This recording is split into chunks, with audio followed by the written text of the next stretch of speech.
No, that's next week. Oh. So next week I want to do this. I want to start it at 5 p.m. next week. Yeah.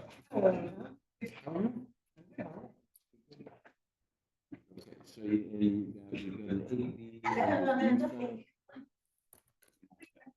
Correct. Yep. No other changes. 6, 7, 3, 6. Fuel your neighborhood. that one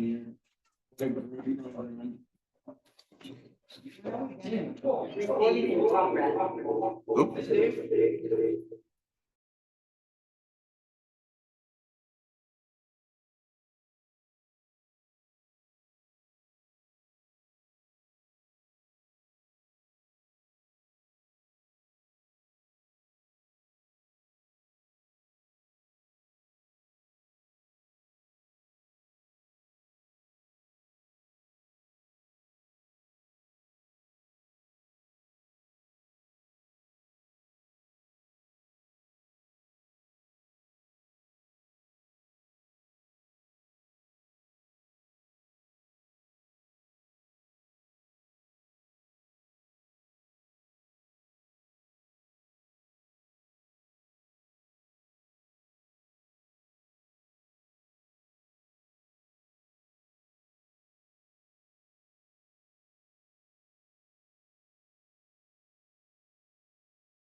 Call this meeting to order.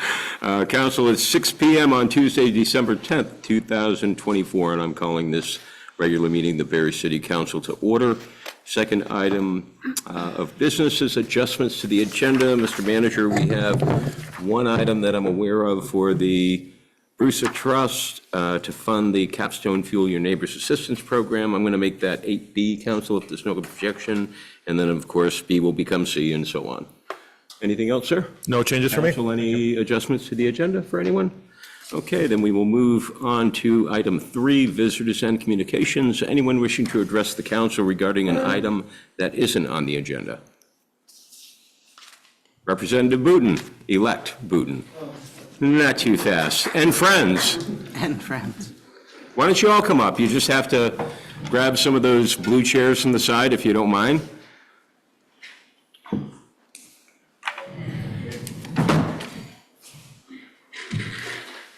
Take that one. All right.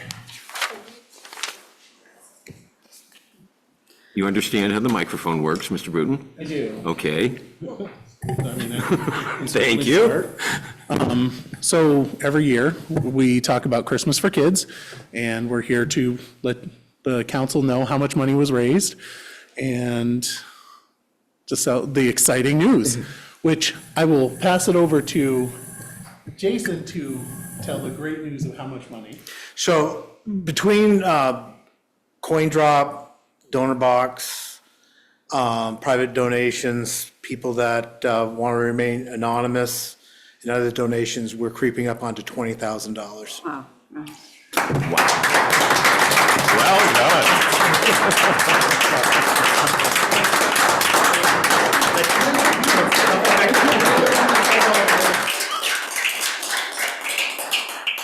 So That is awesome. Yeah, the support of the community has been great, unbelievable. The program, actually, when we first put feelers out there, it usually starts the end of September, 1st of October. We had people coming in, and stuff that people were donating needed to move quickly. We had the means to do it. A lot of it was for food. We moved about 200 pounds of pork to families, 20 Thanksgiving dinners, meaning turkeys and all. I do venison for Vermonters too, and I don't know, probably 5 deer that I've given out at. Legal? Oh, yeah. Okay. I work with the game wardens, and part of they're combined with us along with DLL this year, Department of Liquor and Lottery. And so they've been helping us, and some of the stuff for Christmas for kids, there'll be some venison going along too, with people that want that. And then if we don't have enough, we'll have vouchers for it, or when they get it to me, and go from there. But I couldn't do it without everybody, but including these two people right here, to keep me straight and on the narrow here. So Wow, incredible. 20, creeping up on 20,000. easy, Best year ever, yes, by far. absolutely. That is absolutely And incredible. it's the same thing with the need for the kids. I personally, either one of us, mostly me, but these, Katie and Jen as well, make contact to every family and ask what their wants and needs are. And the sad part is that the wants and needs are more than just, it's not toys, it's clothes, it's food, it's Rolos, it's potato chips, it's sad in a way, but I'm glad they're asking. So, I mean, it's not necessarily toys. So, Wow. anybody else want? Anything to add? You're just too tired to speak, or? Yeah, we just took a break from rapping to run over. But I want to add to that list, as I had, one of them that really got me was he was a 7-year-old boy, and what he wanted was a pillow because his stuffing fell out of his. So, he didn't ask for superheroes, but he got some. But it's just, the things that they ask for sometimes. Tough. Yeah, I get it. Yes, Counselor. How many families have you or will you serve after the season? Families, we're at about 70 to 75 families. Kids, we have about 110 children that we have brought in. It's still climbing daily, but every time I come in, I cross-check with other agencies. Not to say we're 100% full per F, but, we try not to, if somebody's getting help with somebody else, there's enough need in the area to go there. That doesn't mean that if somebody's calling for, and they need food, that's totally different with the venison for Vermont or something like that. But if they're receiving like gifts type things, that's, And how many hours do you spend, the three of you, on this program from, say, November to, just the end about of- every night. A lot, yeah. how many hours? I mean, just We put Saturday, in we were like 8 to 12. midnight, 8 AM 12 to hours. midnight. And then it's probably 2 hours every night, at least, if not more, with shopping, wrapping. Yeah, it'll be a little longer tonight, and then Friday, Katie and I are going to a concert, so we're taking a night off, but that's like one of the only nights that we'll have. And I'll shop tomorrow during the day, and we make up for some of that Friday. And we meet all the time. Yeah. Well, when it's all over, take a week or so, and please get in touch with me, give me a call, because I'd like to do something for each of you. And just to recognize how hard you work. It's, I get on the phone and I raise money for the program, and it's not hard. The thing that I am so proud of, I've always been proud of in Barre, we're not Stowe, we're not Shelburne, but anytime you call and somebody really needs help, people will help. They'll figure out a way. Even people who shouldn't be helping probably will try to help and give something. And I've always been so proud of that. So I just want to do something for the three of you. So something special. So make sure you get a hold of me after this is all over. You have a chance to catch your breath. Please do that. And honestly, I'm just so proud of you. Because, appreciate it. we Not couldn't do it necessary, without but- you. You're so gracious in giving credit to everyone, but we couldn't do it without you. You are the heart and soul of this program. You're the ones wrapping gifts every night. I'm not. A lot of people aren't. We're doing what we can, but we're not really the ones who make the program happen. You are, and I'm just so proud and grateful for all of you. So thank you again. Thank you. Thank you. That being said, we have a huge influx of stuff coming in from our anonymous donor, probably sometime by the weekend. So if people want to wrap, we'll be wrapping. Let us know. Well, when? I mean, is there something that you could post or put up? Because, people will help. No, I mean, anybody on the account, anybody here is more than welcome to. If anybody in the community, Right, but when and where? we're on the top floor of the alumni hall. That's Okay. where we're wrapping right now. Over the weekend, it's a matter of when the person is able to deliver it, but it'll be on Saturday and Sunday. Okay. Probably both those days. It will be in a heavy push because I'm moving the stuff a week from Thursday. Gotcha. So, and then it'll be from there. Okay. It's gonna be the 19th, and then if it gets too late in the evening, I'll finish up on the 20th. Okay, and you do have a social media page? Yes. So we have that information up so people can go to Christmas for Kids on the social media page and on Facebook. Right. And they'll see your schedule and when you need volunteers. Yeah, we could put out a post. Yeah. Let's Yeah. figure out a time that works for all of us between everything else, and we'll put out a post. They're the administrators of it, not me. It takes great direction. Yeah. Whatever we need. Look, Yeah, I'll get down there for at least a few hours. I won't guarantee the quality of the wrapping, Hey. but the effort yeah. will absolutely be there. Yes? So there is, for city council, if you're interested, there is a wrapping party this Saturday from 2 PM to about 4:30. So. Cool. That I do know of. And everyone is welcome, obviously, from 2 PM until 4:30. Yeah.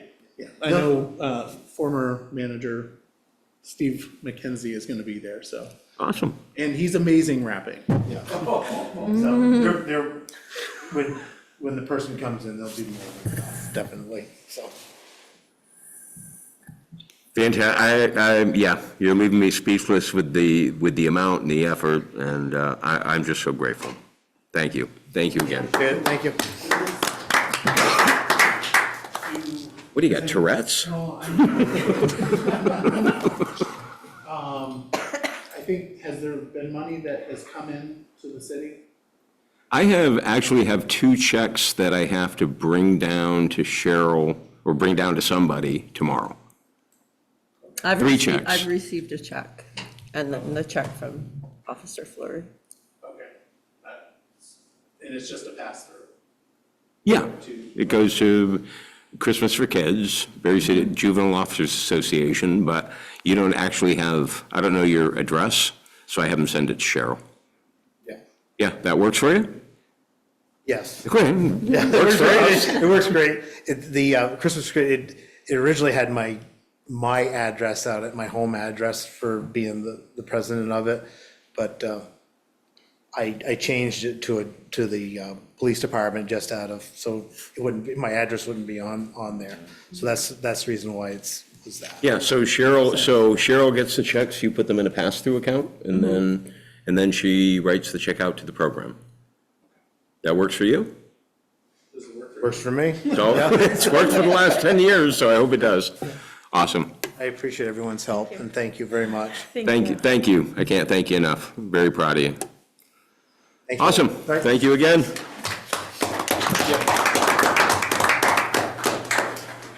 Okay, I'm gonna have a hard time topping that. Anyone else under visitors and communications? Yes, Caitlin Burnham?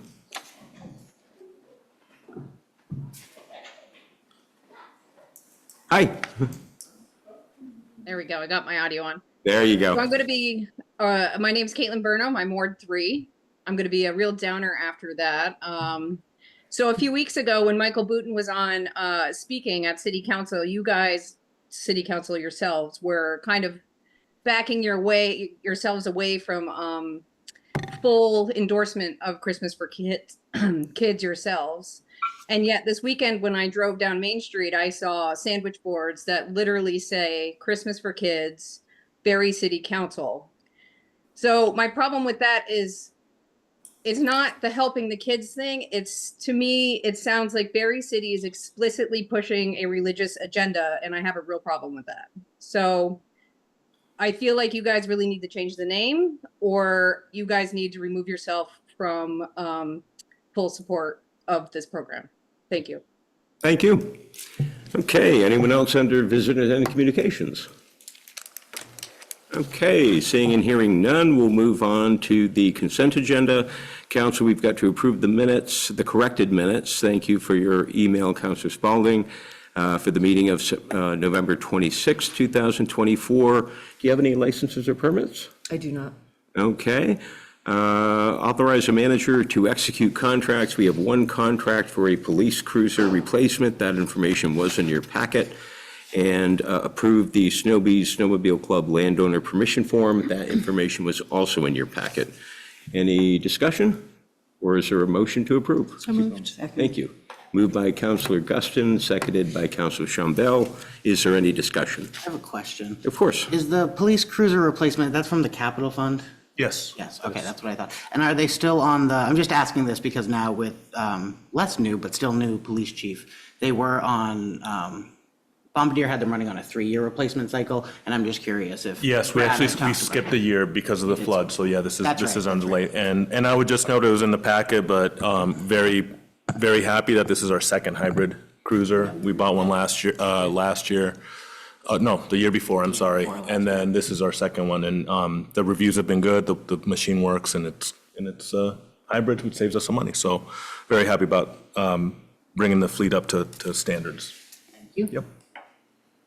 Any other discussion?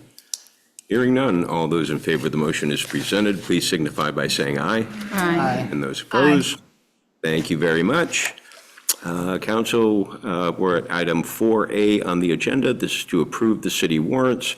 We're going to ratify the week of 12/4/24 and approve the week of 12/11/24. Motion would be in order. So moved. Thank you. Holy cow, we're not going to pay our bills. Second. Moved by Councilor Deering, seconded by Councilor Guston. Any discussion, council? Just as a Of course. point, I believe it was Councilor Wozniak that seconded it. Oh, okay. I have a question. Yes, Did we receive this week's warrants? Because I haven't seen them. I don't believe I did in my packet. We received the payroll warrant. As I recall, here's the payroll warrant. Oh, no, I'm sorry, we did. We did, they're buried in It's in the that. packet. Oh, okay, I missed it. Thank you. You want a copy before we vote? I just need to know if my company is on there. Oh, No, you're good. Okay, thank you. all right. All those in favor of the motion as presented, please signify by saying aye. Aye. And those Aye. opposed? Thank you very much. Motion carries. Ms. City Clerk, have you got a report for us? Just a brief report. With the help of Carol Dawes, we finally have the final version of the 24-25 tax bill in Al Brown's hands. We're hoping that they'll be ready to be mailed out by the end of this week. And included in that mailing is an insert, hopefully detailed enough to explain the format of which the final bill is laid out. There is what appears to be a balance due in the second quarter, but that is because it is just making up for the education childcare tax that was not included in the first and second quarters. And then that amount in the third quarter are all due in February. And if you have any additional questions, if you cannot understand the insert and the way it is explained to you, please call the city clerk's office. But the final word we want to really express is that the increase is only 1 cent over last year's. Gotcha. So we will have you do a tutorial, I'm sure, because I saw it was well done, thank you.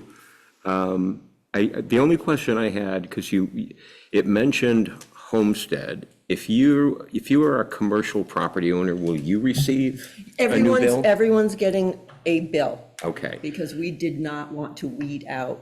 gotcha. So if you're Your a bill would not change. non-homestead, you're going to receive a bill that is identical Correct. to the first Except it bill. won't have all that interim wording on it. Gotcha.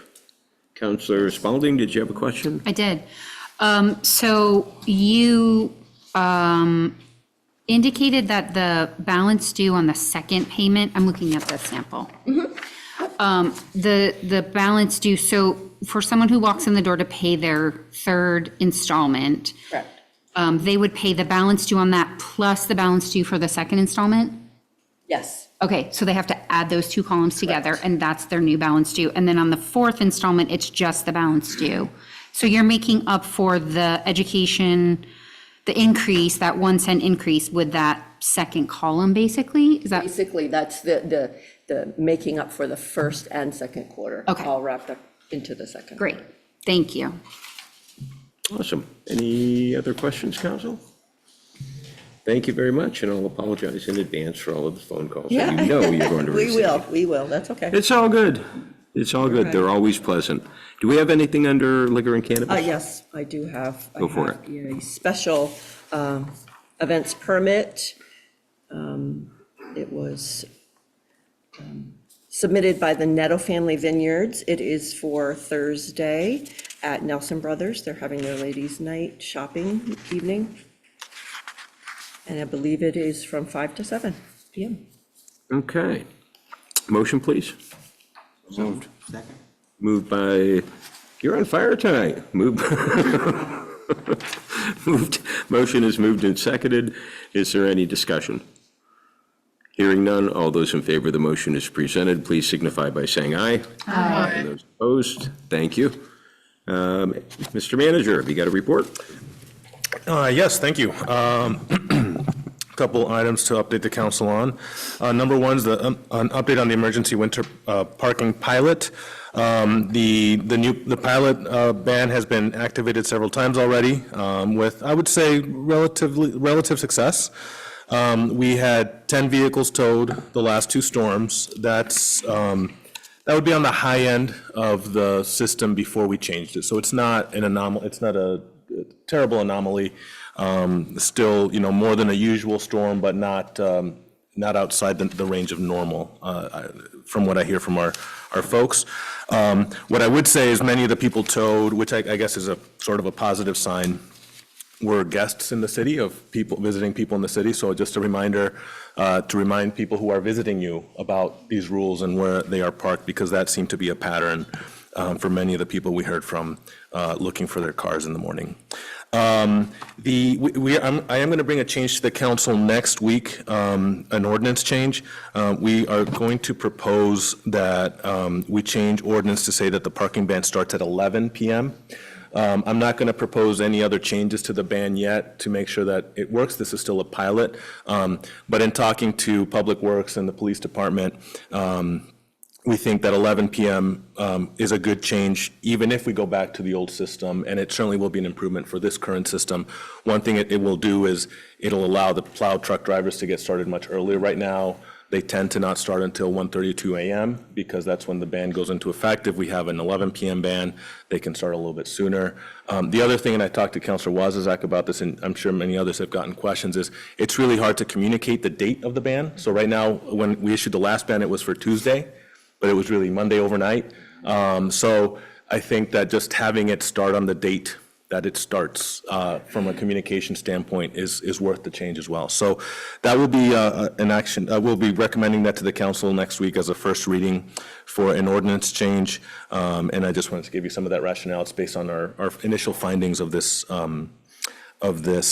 pilot. And then just a reminder for everyone, just to get on Regroup, we were up to 708 subscribers when I checked this afternoon. So it's steadily climbing, but still, I'm sure there's people, as I've mentioned, I think the template for success is around 2,000. That's how many people we send out VT alerts to in the area. So if we can get closer to that, we'll be feel happy that we've reached most people. And I know it looked like Councilor Deering had a question. It was. What time do the bars and things close? I think, yeah, usually one of there may be, I heard Gusto's maybe open later than that sometimes. But yeah, that was something we've thought about as well. I just want to be cognizant that we're not towing vehicles while people are out. Yeah, and they can certainly be parked in the private lots of those establishments. So if they're in those lots of those places, then they won't, this will only impact obviously city. And is it possible that we could change it so that it wouldn't be the city lots that would have that? I mean, just even a little bit of flexibility with the time wouldn't make people have to be so weary if they're out and need to grab their car. I'm just a little hesitant and just want to see if we can work something there. Yeah, I'd be concerned about having two sets of rules for, you know, I think there's confusion anyway. The fact that we still towed cars last year after I don't know how long this parking ban's been in effect tells me that the communication's never quite there. But so I worry about too many subsets of rules. Okay. You know, the reality is that for most businesses that may be open that late, they have parking on site. Hopefully, when there's a major snowstorm, many people aren't in the bars till 1 or 2 a.m., so that's maybe a good thing that we'd be doing that. But so I would just be concerned about you know, having two sets of standards for different sets of city property. Certainly. Yeah. Okay. The other items, item number 2 is just a reminder for the council, or an update for the council that the stop sign study for Berlin Street is expected later this week. So I expect to have something for you at the next council meeting to consider. VHB did do some on-site work, so we do expect to be able to address this on Tuesday. And then next item is fire hydrants. I've heard from some members of council, and I know residents have noticed that several fire hydrants are out of service around the city. This is because the water department has been doing a comprehensive review of all hydrants, and they're about 2/3 of the way through evaluating all the hydrants. Several were found to be not fit to use and require repairs or replacement. There's approximately 275 hydrants citywide, and 42 are out of service as of this morning. We have ordered 16 new hydrants and various parts at a fairly significant cost, $95,000. That's what a hydrant costs. Well, that's what it costs for 16 new ones anyway. And that should address many of the ones that are in the worst shape. The parts in the hydrants will be in by the end of the month, and the water department's going through and bringing back online whatever they can do in-house with the equipment they have now. They're getting about 5 hydrants a week back online, so they are moving quickly as they can. We are working in close coordination, fire department and water department working very closely. For those worried about a potential structural fire, we can carry about 1,000 gallons of water on each engine that would be used in suppression efforts. Chief Cushman told me that he wouldn't feel comfortable fighting a fire that he couldn't put out with what he carries in the trucks anyway. They also have 1,000 feet of supply hose, and note that every hydrants are about 300 feet apart, so that gives them quite a bit of range if they're in an area without an immediate hydrant. And they are all mapped, so the fire department's not going to any structural fire, were there to be one, without knowing what their hydrant situation was going to be.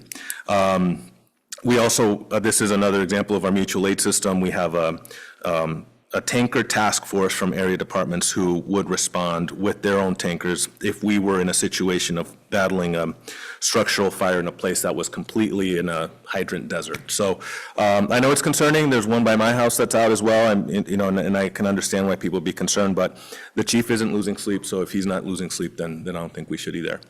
And it's actually a good thing that water department's doing this so that we can bring this up to par. And then the last update is I think everyone's probably a little bit anxious watching the forecast for tonight and tomorrow.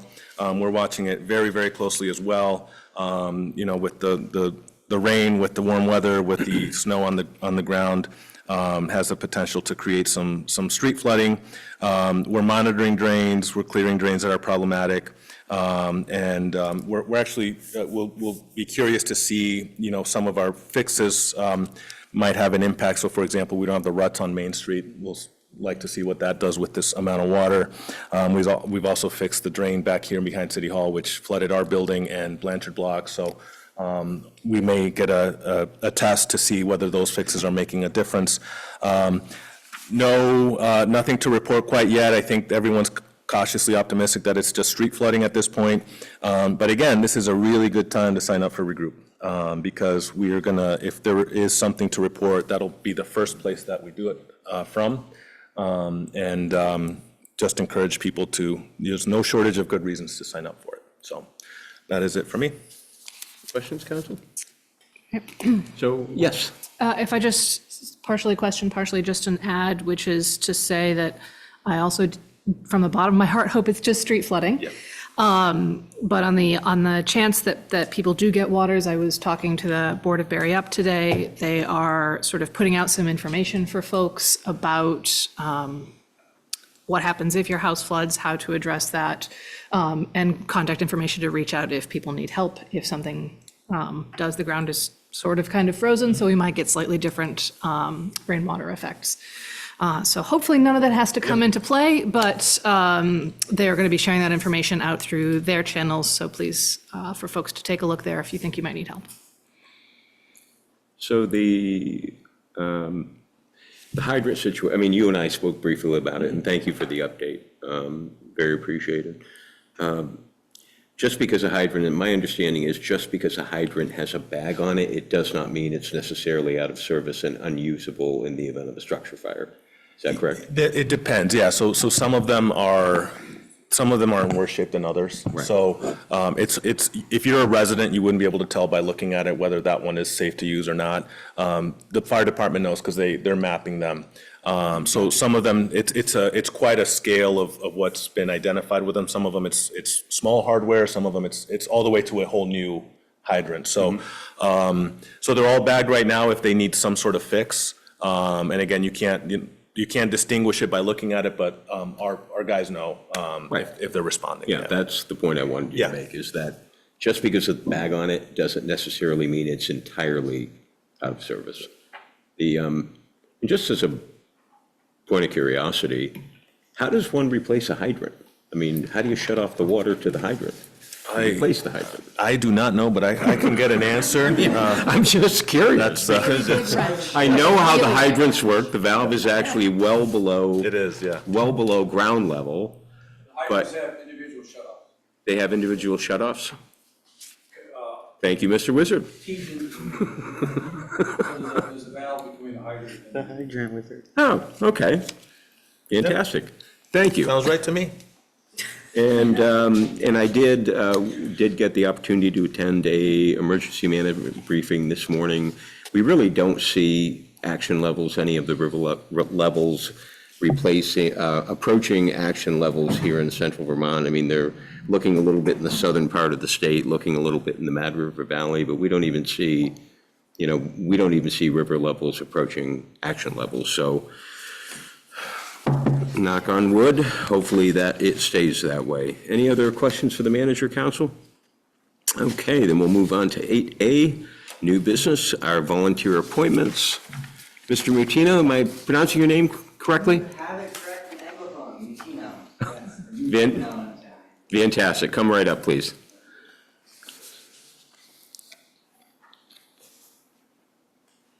And if you don't mind, just introducing yourself and to the council, telling us a little bit about why you would like to serve.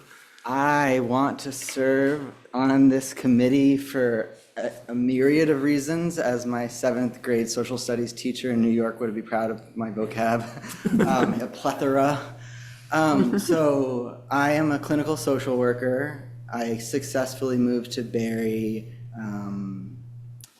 mid-April of 2024.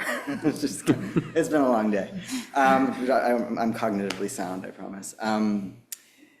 So I can bring a perspective.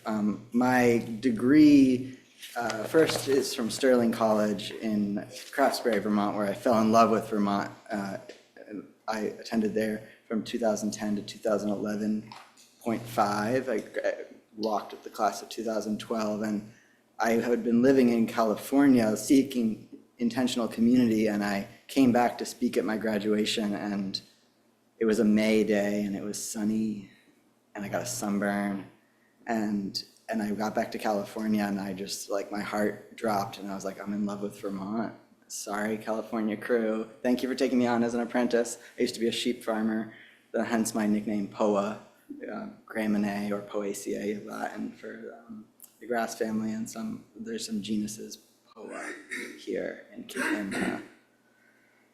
in central Vermont. Latin speak for I name myself after grass because I believe in the ecosystem that was forged here to support the economy that grew the state that we are today, but also recognize the colonial roots. So my politics are not totally leftist and they're not totally rightist. I'm an independent and I listen to all sides. My degree most recently that I graduated with in 2022 is in advanced trauma-informed clinical social work. So I bring a lens of micro, meso, and macro. I have clients of my own. I work 37.5 hours and soon to be 36 hours for Elevate Youth Services at their Granger Road office, as well as at the Return House on Metro Way. I'm passionate about serving young people, but prior to this appointment, which started September 16th, through to August 30th of this year, and for about 2 years, I worked for the city of Montpelier managing their senior meals program. So I've seen poverty from NICU to hospice. I'm also a hospice volunteer. And I love Barre. It reminds me of not where I grew up, but the towns that my maternal grandmother and my mother and I would drive through in northern Jersey, Pennsylvania. We love taking road trips, and this kind of industrial town forged by socialists, forged by anarchists, forged by Republicans, forged by Democrats, forged by whatever. It's an exquisite city, and I'm not going to disparage Montpelier in any way, but I'm relieved to have landed in Barre. So I would like to serve on the committee of police advisory with my talents and many spinning plates. I was talking to the chair of the committee, who's my landlord, And he said that he gave me an idea of the amount of homework in advance of each meeting, and I think I know I will make time for it, especially I quiet myself down in the winter and hang out on my couch with my violin and fiddle and read, so I should be able to make time for the city. I will Fantastic. make time for the city. Council, questions? Well, You answered my only question, which I always ask all of the potential appointees, whether they understand the requirements of the committee and whether they're prepared to meet those requirements, and you answered that question. And just for the record, we love Montpelier too, but Montpelier is Manhattan, we're Brooklyn, and we're proud, and we're so proud of that. So true.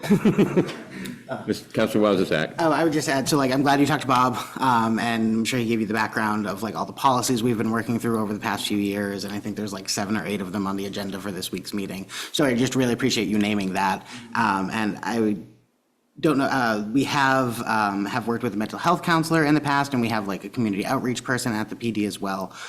So I think that like with your background and with your education in those areas, like that could bring some like real energy to that department. Not that there isn't energy there now, but like, I don't think that's a voice that's well represented on the committee right now. And so I'm excited about that possibility as well. And then I'll be leaving you after the next meeting. This coming meeting will be my last meeting too, but good luck and thank you. Community policing is a very nuanced topic, and Bob sort of led with that's what the council will be approaching next, and I look forward to the conversation because it's a rich one. Fantastic. Yes. Just want to say, somebody who's studying trauma therapy to get into trauma-informed care, I think that the work that you are doing within our community is vital, and I think that you can also bring some really good, valuable experience to this committee. I'm just curious if you weren't just other committees. You have Justice, Equity, Diversity, Inclusion, Belonging, Unhoused Committee. So I was just curious about your preference and, you know, where you feel best suited. I think that you have some amazing skills. I've actually heard about you in the community through counselors and stuff. I've heard you do really amazing work with people. So I just ask, really, where is your heart? Do you feel that the PAC is where it should be, or do you feel like one of the other 2 committees that you're applying for would be something more suited? I can directly answer your questions, which is I am also a board member of the National Association of Social Workers Vermont chapter, and I'm re-enlivening their JEDI committee, which kind of died off. We're going to call it the Social Justice Committee. So I've got one JEDI already in my life. I like JEDI B. Belonging, because I've asked Senator Sanders about belonging. I ask people about belonging all the time, because when we don't belong, we're shaking nervous systems. And nervous systems, our police officers are very important, as we can see in the media. Police officers make mistakes when they're scared. Sure. And so my perspective, I'm a student of Resma Menicum, who's a social worker in Minneapolis. He's now a rich consultant, but he wrote several fantastic books, which I recommend him, because he talks about the police body, the white body, and the black body. Not in a way that ostracizes people. His books are made for the general public, and each chapter ends with a guide to your nervous system with pertaining to which group you most identify With your parasympathetic and sympathetic nervous systems and the responses for those. Right, parasympathetic, sympathetic, if for folks who don't know about those, that's like, sympathetic is your rest and digest state, and your parasympathetic is your adrenaline, I'm gonna fight you. And then the other ones that aren't talked about, so it's fight, flight, freeze, and also fawn, which is something we do with abusers. For example, people, that's a whole nother under-researched and under-spoken about because of shame of domestic violence and other things.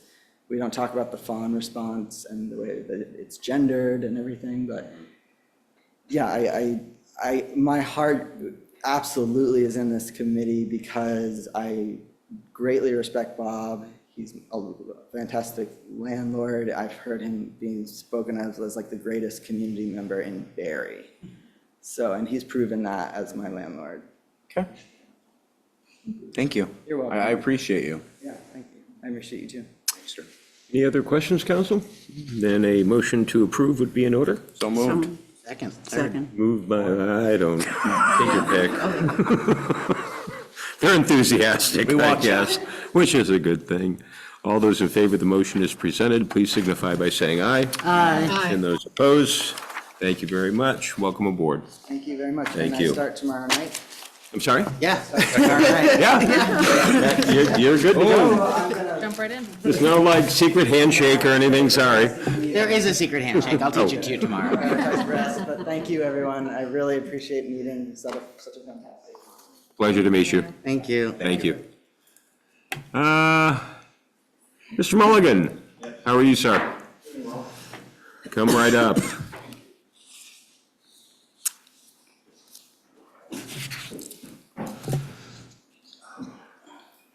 All yours. Well, I know a few faces here. My name's Matt Mulligan. I was born and raised here. Left to go away to school. Came back about 12 years ago. My mom was diagnosed with Parkinson's. And so when I got back here, I decided to change things up. I went to graduate school, got my master's degree in clinical mental health counseling, and then worked at Barre City School through the program with kids who are struggling. My mom passed away, and then more recently, my father passed away. I was there at the end of both of their lives, and the idea of equity and inclusion is something that's very personal to me because I didn't come out as a gay man until I was 30. The last people I told were my parents. They came down to Baltimore to visit. I let them know that I had something to talk to them about, and I made sure I was driving on the way to lunch. And my father, who was 65 at the time, maybe close around there, a lifelong conservative Republican and fiercely Roman Catholic. I got to the point where I said, Mom, Dad, I've got something to tell you about. I've been working really hard on it, and I need to let you know that I'm gay. And my father, who was sitting next to me in the passenger seat, looked over and he said, "Are you happy?" And that is what this work is about. It's about human experience. It's about creating opportunities for those people who might not feel seen or heard. Every time you walk to a curb and the curb meets the street, it's about that work. Every time you push a button to open a door, that doesn't just help the person who needs to push the button to open the door, that helps the person whose hands are full or who is pushing a stroller. And so I think about this work through a simple lens, but when applied, when we make the table bigger, when we make room for more people, more opinions, a larger diversity, we are stronger. And that's what brings me to this table tonight. And so I would appreciate your support. Thank you. So Matt, have you attended any of the meetings, either virtually, in person? I have. And spoken to the chair just about the work that the committee is doing? I have. And so you understand the time constraints? Yes. You understand that it's not always easy work? No. Good work rarely is. Good answer. Jinx. Council, any other questions? Well, Matt, you and I have known each other for decades, I don't know. Yes, right? Knew your dad. Yes, I was a great admirer. yes. Barry's a little less lively and a lot less opinionated without him. Quieter. That's not always a good thing. No. How you doing with it? How are you doing with it? Oh, yeah, we had a, you know, I'm a therapist. I did my work, and our last conversation, he wasn't speaking. He hadn't eaten or drank anything in about a week, and I didn't know it was the last time I was going to see him. But yeah, I got to tell him I love him, and that I would see him later, and I got, yeah, he said, thank you, I love you too. And he hadn't spoken in the 40 minutes I'd been there, and yeah, it was one of the more important moments of my life. And so being back here, being amongst community, I was able to have that moment with my mother as well. And yeah, you know, we all matter. We all have significance, and being back here, there's no better place to be. I've lived from the West Coast to the East Coast and in places in between, and I say to people that I love my home, I love my community, and I love my work. And checking off those three boxes, I feel incredibly lucky. Awesome. You know, I think, as I said, it's not always easy work. But why I'm so enthusiastic about having you on the committee is at times kindness and compassion has been missing, because it can be easy to let the work make you angry. And when you're angry and when your delivery is angry, you're much less effective. And that's not your style at all. So I am enthusiastic. I know you're going to do great things on that committee. Like I said, it's not going to be easy work, but I know you're going to do it kindly. You're going to do it with compassion, but you're going to do it with conviction. And that's what we need. Council, a motion would be in order. So moved. Thank you. Moved and seconded. Is there any discussion? Or, I'm sorry, did I give you the opportunity to ask questions? I think I did. Effectively. Okay. Yeah. You did, kind of. All those in favor of the motion as presented, please signify by saying aye. Aye. Those opposed, thank you very much. Welcome aboard, and thanks for sharing. All right, have a good night. Thank you, Matt. Okay, Council, we're at item 8B on the agenda.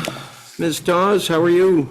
Council, you did have a briefing at your plate. I think you did receive one by email as well. Yes, sir. The packet. Take it away. I'm sorry it didn't make the packet, but I did want to ask council to consider making a contribution from the Bruce Trust to the Capstone Fuel Your Neighbors program in the amount of $5,000. The Bruce Trust was established back in 1937. That's 1937. To benefit the poor children of the city of Barre. That's the language right out of the will. And the city became the successor trustee in 2013 and has had control of the fund since then, and has on a number of occasions made similar contributions. I was listening to the radio on Thursday or Friday and heard some information about the program and the fact that East Rise Credit Union is offering matching funds. And I was like, wow, we could turn a $5,000 donation into a $10,000 donation. And so I reached out to the mayor and to Nicholas over the weekend and said, hey, what do you think about getting this before the council for consideration? So I bring it forward to you and hope you will fund it again, because we did it 2 years ago and we've done it in the past. So, and I'm happy to answer any questions. You've got a ridiculously exhaustive history of the Brewster Trust there. I was very happy to actually pull up the memo from 22 and just change the year. So. Council, thank you. There is a motion to approve. There is a second. Is there any discussion? The one thing I would recommend is, because of course it wasn't on your agenda, obviously you'll need to ratify it, but I would suggest that we put it on the warrants for next week. The check obviously won't be released until Wednesday of next week anyway, so that would give you an opportunity to ratify it next week's meeting before the check's released. That is exactly what we'll do. We'll put it on the consent agenda for ratification. What is the balance in the trust? You know? It was a little over 90,000 the end of September. There's 50,000 of untouchable principal, so there's about 40,000 of funds available for the council to spend off. And the only limitation, and we've done this before with Capstone, is to ask them to restrict it for use for Barre City families with children. That meets the purpose of the trust, so. And given their guidelines and usually their level of assistance, that's not going to be an issue. No. So right now, invested, properly invested, it's probably generating close to 5,000? It's in a CD at the moment, so. Definitely better than it was when interest rates were 0.5%. Yeah, I think it's probably somewhere between 3% and 4% right now, because it's in a CD, Gotcha. so. Any other questions? Yes. I wouldn't be opposed to seeing if we couldn't double that 5,000 to 10 from the fund, and then potentially having it matched to 20,000. I mean, people here in Barre City are hurting. We know that it's money that is sitting in an account, bearing interest. And it does provide, I like the way they worded it, Fuel Your Neighbors is both for food support and heating support. So it's both ways of fueling your neighbors, so. I'd certainly have no objection. Council? Especially would the match go up?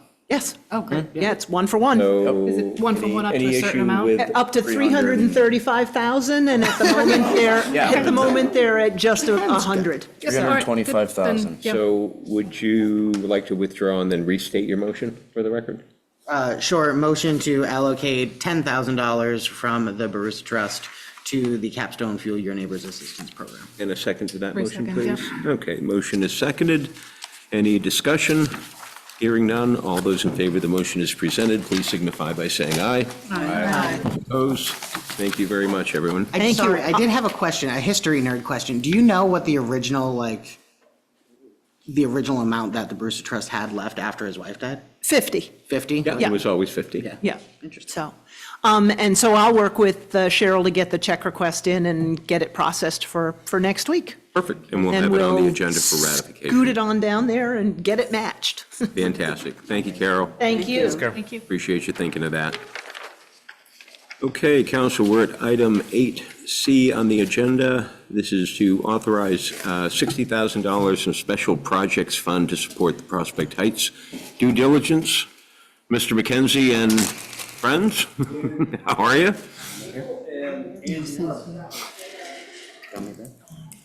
Love them both.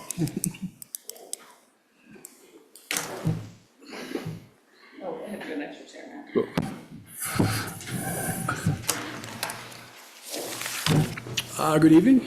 I think you certainly all know me. I think you probably know Angie Harbin, who's also on the Prospect Heights Board. Her day job is Executive Director of Down Street. David Sickle on the board, and Carl Rinker, who's also on the board, or support as interim director of BADC. I assume you've all read the memo that was in the packet, and the purpose of this request is to fund 60,000, well, actually it's 55,250, I think, or 230, to support the due diligence engineering for the Prospect Heights project. The selection process has gone pretty smoothly and on schedule. We received 3 proposals, all from qualified firms. The selection committee picked DeWolf Engineering Associates as the preferred firm, and it's what we call a qualifications-based selection. The technical proposals are reviewed independent of the fee proposals. So the selection of the preferred consultant is made without regard to fee. But in this case, it worked out fine because the Wolf had the lowest fee. And on top of that, it was within the $60,000 budget. Based on the ratification, if you will, of the recommendation of the review committee by the board, I went ahead and notified all the consultants of the decision, and in coordinating with Nicholas, authorized DeWolf to go ahead and prepare an engineering services agreement in this intervening time. And I actually, Nicholas and I received a copy of their draft agreement Tuesday. I'm working with Nicholas. If it helps, I'll review the agreement and make any recommendations, if any. But that agreement is ready to be, within a week, I think it's going to be ready to be executed. So the due diligence process is actually on schedule in terms of the engineering part, the technical part, and being able to proceed. The glitch that happened is that the application for funding from the Vermont Community Development Program was a two-step process. The first phase was successfully completed, and the pre-application was completed, but through some misunderstandings and I think some miscommunications, the full application didn't get submitted in time for the November board meeting. Because the Community Development Board only meets twice a year, there's a 6-month delay. The next deadline is April, and then the board doesn't meet until June, which means you probably wouldn't have authorization to proceed until July. That's about a 7-month delay. And I think, I personally, and I think the board feels that that's just a delay that is very detrimental to the project, to moving it ahead. In my judgment, it might also cost a whole construction season because it pushes stuff off into the fall and then a year delay. So the discussion was, well, to approach the council and see if the council would be able to allocate that $55,230 from the Special Projects Fund that you just enacted, I think, a week or two ago, and support this and not lose that 6-month timeframe. So that's the nature of the request. I think it's, not I think, I know it's fully supported by the entire Prospect Heights board. So we asked the council for consideration and that kind of support. Yes. Before I ask this question, I just want to make clear that I will support the request because let's get this thing moving, let's get some housing built. But could I just, it's disappointing that the reason we're doing it is because there was a deadline that was not met. So are you able to share any more details in a public setting that, as to why that didn't happen? I think it was it's a combination of a misunderstanding in Murphy's Law and email communications. May, I think, took a lead. I wasn't on the board when the first part came about, but I believe May was instrumental, working with the city staff, and Janet in particular, in getting the pre-application done.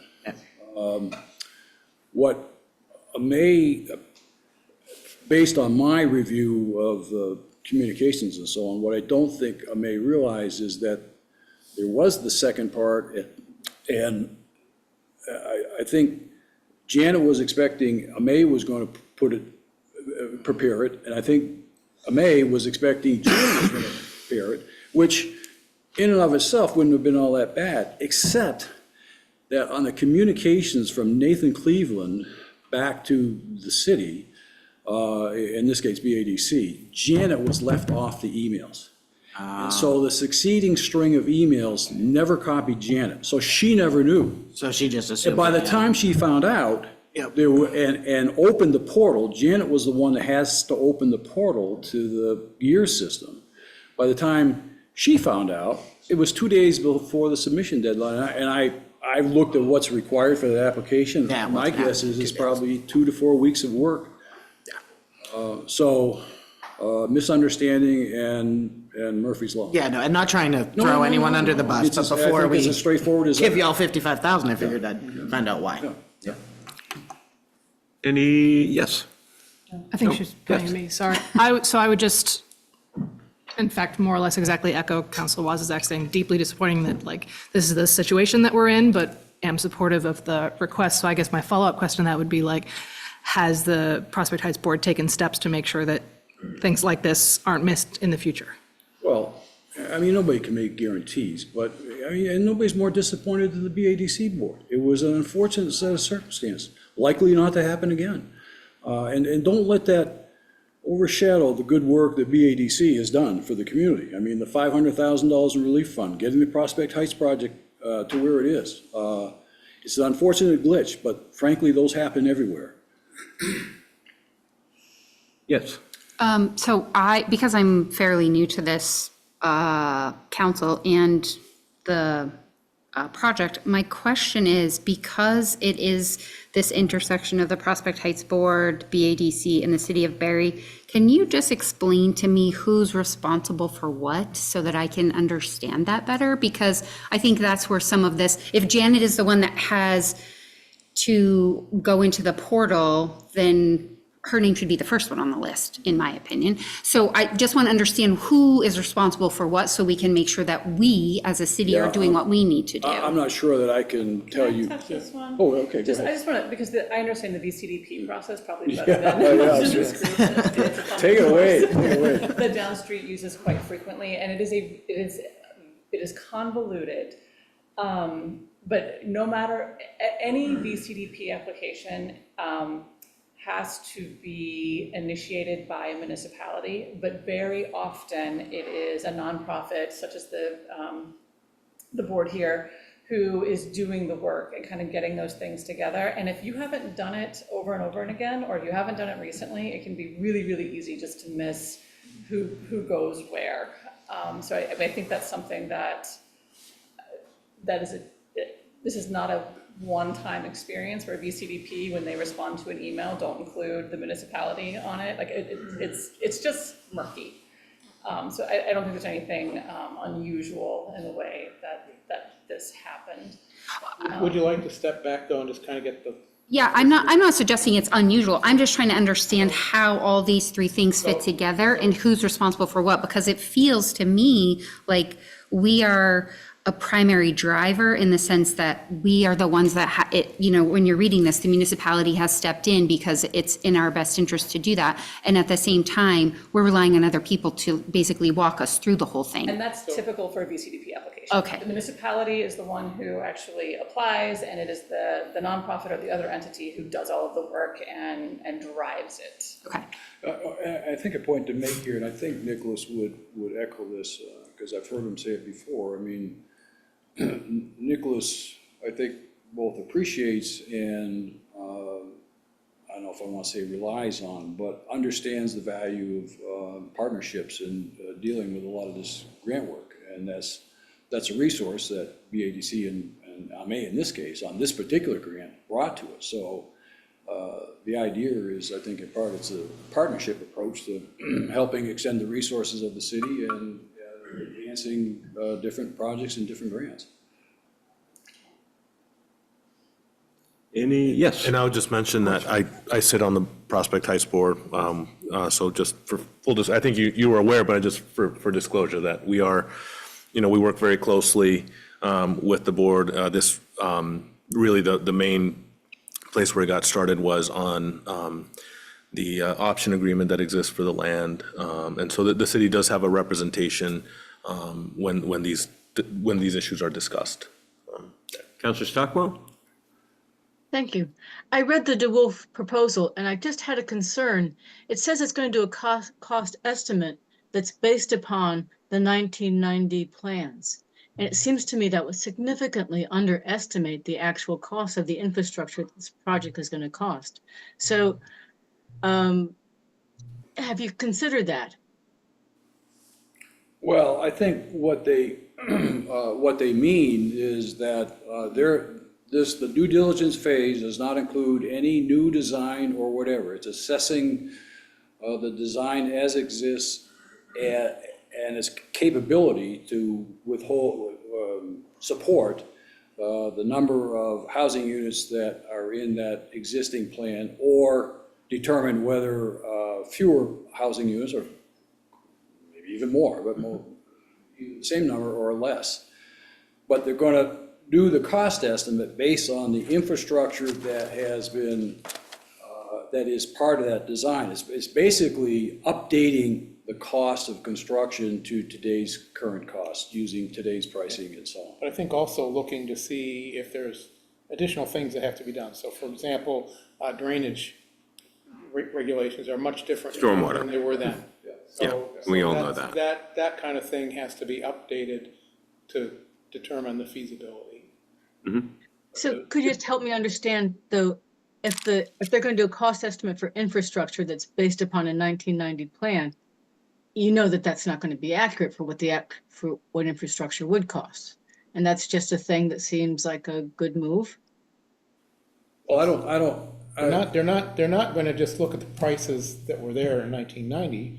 They're going to look at the design, see if it meets current standards, see if there's changes that have to be made, and build an estimate from all of that information. But there's a starting point, which is work that had been done that they can use as a starting point for the process.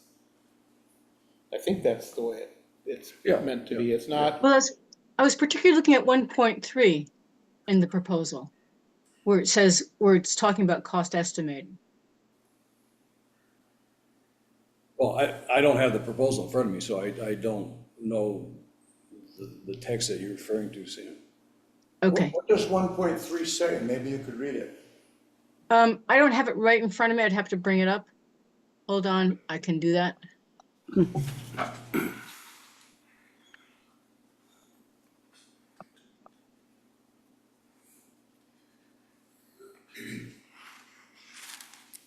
Okay, scope of work.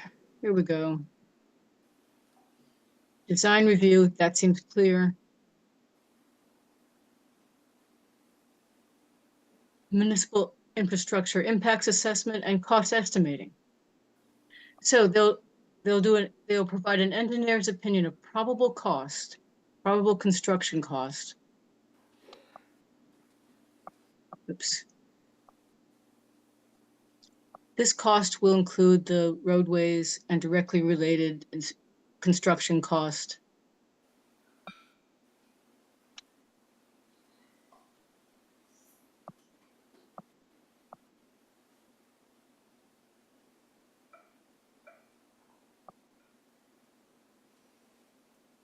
No design of elements not shown on the previous plan will be in the scope of work.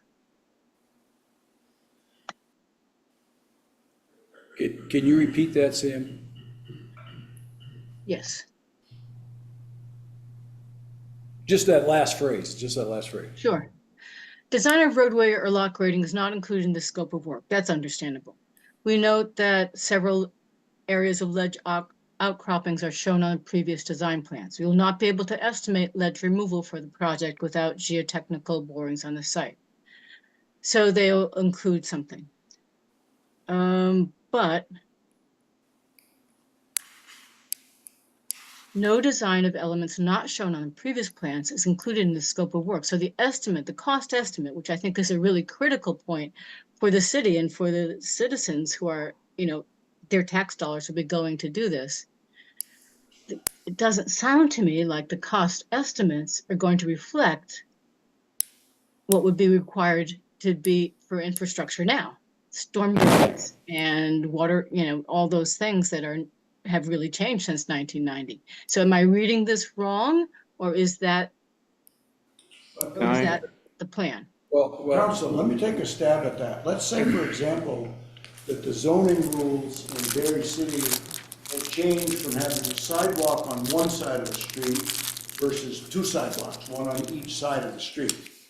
As the engineers do their work and they find out that the new requirement is a sidewalk on both sides, they would have to include the cost of both sidewalks in the new cost estimate for where we are today versus where we were many years ago with one sidewalk. Does that kind of explain it? Well, I think what they're saying is they're not going to do that design work. They're going to include an estimate of what needs to be done today, but they're not going to do the engineering work to expand on what exists.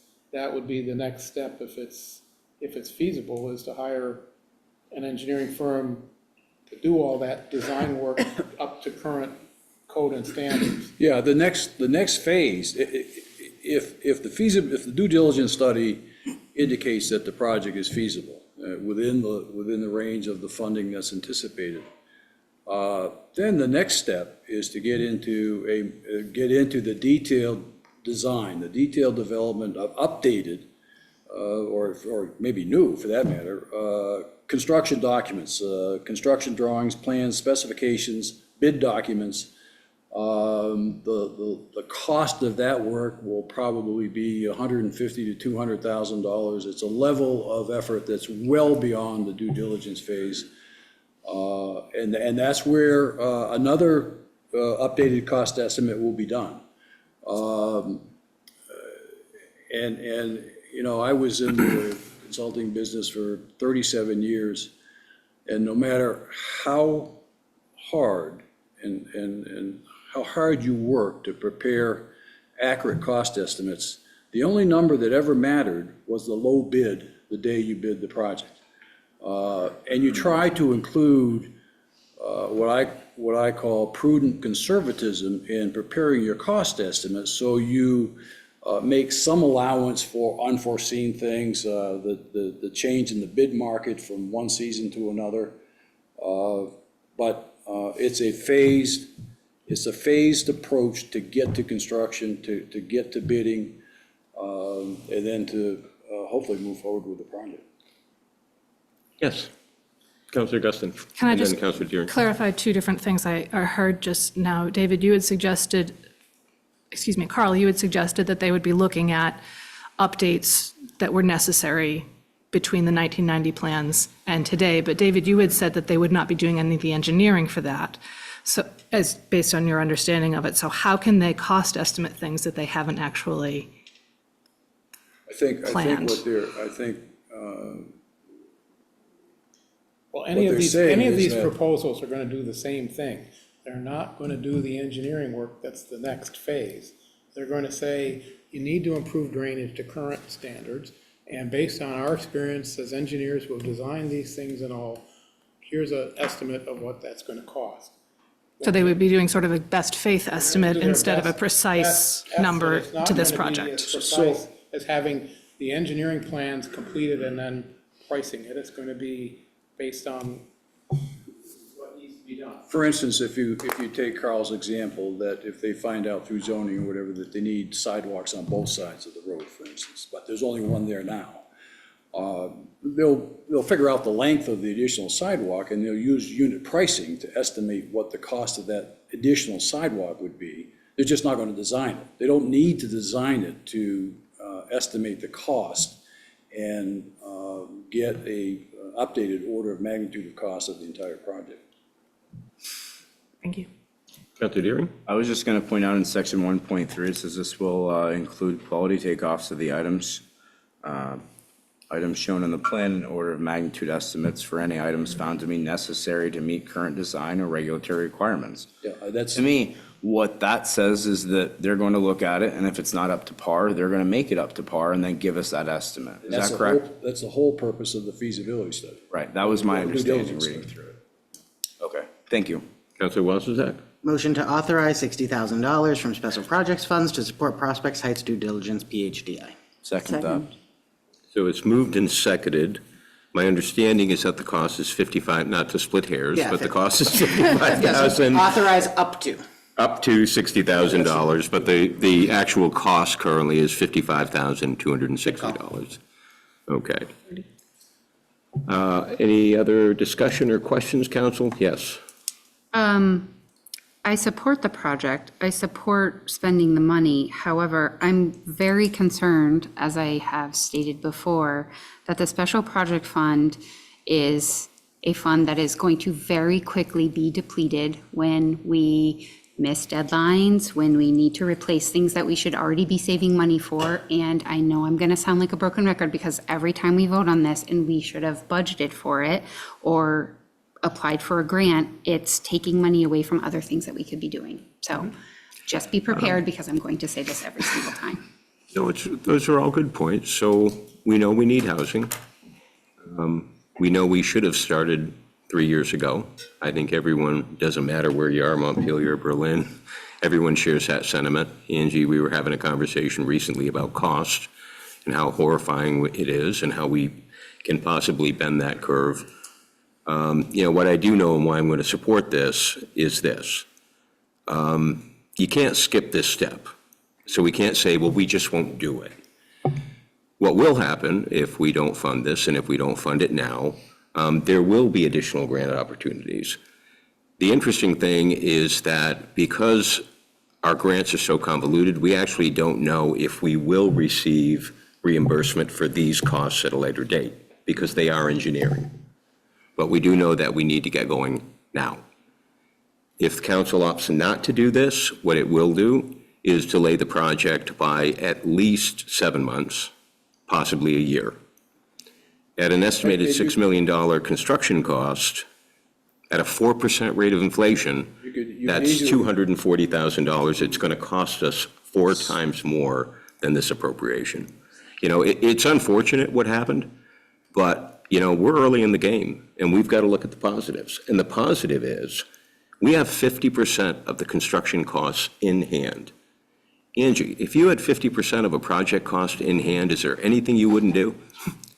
I would find the other 50%. There you go. So, yes. May I just ask, just so listening to what you said that there's a chance that this money could be reimbursed as part of future engineering costs in the way that future grants shake out? Yes. In that case, would the money return to the city? Well, all of the money, in a perfect world, we are going to advance Prospect Heights project. As I said, the city of Barre has $6 million estimated construction costs. Of course, that depends on those were early estimates that we got that assumed supporting 120 units. Obviously, if you support less units, the project costs come down. Inflation continues, unfortunately, to drive them, further upward. So as I said, the city of Barre has $2.85 million in hand. I have to believe that if this project is feasible, and I believe it is, if this project is feasible, the city will have no trouble finding a dancing partner, a private partner, more than likely. We'll continue to look for grants, but we'll likely partner with someone and we'll say to that someone, we have a $6 million project, we have $2.85 million in hand. We're putting our money in. Now you have to put your money in. We're going to develop lots, we're going to sell them. You get your money out first, we get our money out last. Conceivably, if the project or when the project sells out, because based on the housing demand, it should, the city will have $2.85 million for future housing projects, assuming the project doesn't lose money. Just per Councilor Guston's direct question of if this money the city's putting up the money. Yeah, so the money, absolutely, the The money comes back to, we're hopeful that much more comes back to the city, but if this is reimbursable, and I don't believe we've gotten an answer, the question we asked, it was an unfortunate set of circumstances that we can't blame on anyone, and there's no value in trying to blame it on anyone. So we're not pointing fingers at the state. We're not pointing fingers at MA. We're certainly not pointing fingers at Janet. We're just recognizing it's unfortunate. So I don't know that we've even gotten an answer that we can't resubmit the grant and get reimbursed in the spring, having already spent the funds. We don't even have an answer to that question. Yeah, we just you have to be careful about that because many grant programs have conditions that basically state you can't incur expenses before the notice to proceed has been given. So I think most grants are written that way. It would, nothing ventured, nothing gained, but it's. I wouldn't go in with the expectation Right. that it's going to be reimbursed. I'm not stating an expectation, I'm stating a in hope. the event that these expenses are, and we've had this discussion before, in the event that these expenses are reimbursed, yes, this money would come back to the city's special projects funds. That is everyone's understanding. Okay. Correct? Great. Okay. Good. Any other questions, council, or discussion? Yes. Oh, I'm sorry, Councilor Stockwell? Yes, I'm in favor of Prospect Heights. it'll be great to have any kind of housing. However, I think the 50,000, it worries me a little. It worries me a little because I think if you gave it to another housing agency and said, can you build some apartments? Can you get someone to convert an office space to apartments? We could get housing much faster and would go much further for that 50,000 because it'll be a long time before we're actually going to see something on Prospect Heights. So I'm going to vote no. I'm also concerned that we're going to invest in infrastructure and we're not going to invest in repairing the infrastructure that's particularly breaking down in Ward 2 and Ward 3. And so that every time it floods and another water main breaks, for them, it's more of a catastrophe than it is for someone living up on a hill. So if there's an equal commitment to repairing the old infrastructure in some systematic and programmatic way, I think that would be great. And I feel much more comfortable. Yeah. That's all. Thanks. If there were another proposal, I'd certainly consider it. There's not. Any other discussion? All those in favor of the motion as presented, please signify by saying aye. Aye. And those opposed? Nay. Noted. Motion carries. Thank you. Thank you very much, folks. Okay, council, we're at item 8D on the agenda. This is to set our legislative priorities. Councilor Guston, thank you very much for preparing this. I appreciate it. Welcome. Why don't you, how are you? Hi, nice to see everybody. Right after the ledge priorities for whatever reason. Oh, this is the website link. Take it away, Nicholas. Thank you, Mayor. So I think if you don't, I don't know if you all had the chance to meet Maggie. Oh, he's going to the other side of the table. Last session. Maggie Lentz represented us last year, and she was our primary contact at the legislature, did a great job. The successes that we all know about last legislative session were driven by Maggie's hard work on the ground and putting us in the right positions and saying the right things. So thank you, Maggie, for everything you did. We have a lot of things to get done in Montpelier again this coming session. And so I'm very grateful the council made the wise decision to reengage with Maggie. She's had a chance she watched the meeting. I know we've been talking about this. She had a chance to see the meeting where the council discussed legislative priorities. I believe that was the 19th of November. She received this document that Councilor Guston prepared. So the purpose of today is to, I think, hopefully refine some of this, use Maggie's knowledge of the Capitol to help us refine it and get a set of priorities that we can talk about as a cohesive unit when we're in Montpelier. So, Representative-elect Wooten, would you like to join them at the table? I think you've earned it. And one other fun fact, if somebody could answer it, when was the last time the city of Barre had 2 freshman representatives? As the current district exists, I don't think it had. Well, the last, when the district was reformed. No, definitely not current But district. even then, I think one of the incumbents won that year, so. Yeah. Then at least. Well, if anybody can answer the question, email me, because I'm just dying to know. I've asked that Back question. before the 80s, right? At Oh, you'd have to least. definitely go back before the 80s. Because Paul Poirier was in starting in the mid-80s. I don't know. I mean, I'm going way back in my memory, and I can't remember a time. And I say that, I'm excited, because, because the 2 of you are excited, and you're excited to go to work, and you've already been working hard, both of you, meeting with people and trying to represent Barre, and I think so I'm excited to have 2 freshman representatives, because, you don't know enough to take no for an answer. So this is why we have. That's okay. And Maggie, we're grateful to have you on board as well. So grateful to be here, thank you. You see our list. What are your thoughts? So my thoughts right off the bat are, it is a lengthy list. There is a lot on there. I don't feel like I have to necessarily set expectations. I don't have to overdo that because we did that last session. I think you understand that we get through what we can get through on this list. We Oftentimes, in this environment, we're facing a really tight budget right now, as you all know. This is going to be extraordinarily difficult. We're also facing an environment where Barre and Montpelier are not necessarily the only flood-impacted communities. And last time around, we had, we were sort of front row center in this discussion around flooding and around the catastrophe that was caused in 2023. There's been more communities now impacted. I hope that there's not more tonight. Obviously, we're just constantly battling this now. So this is all to say it is going to be a lot more difficult than it was last session. And last session was very difficult, as you all know. I know Teddy was working on this a lot, Amanda, Jonathan, Nicholas was there. You guys have an incredible city manager. He was there often testifying and trying to elevate this narrative so that people understood how desperate times were in Barre. And we need to continue to do that, but I think it's going to be much more difficult this time around, both with the budget constraints and with additional communities now facing the impacts of flooding recently. So I think there's a lot of things on here that are doable.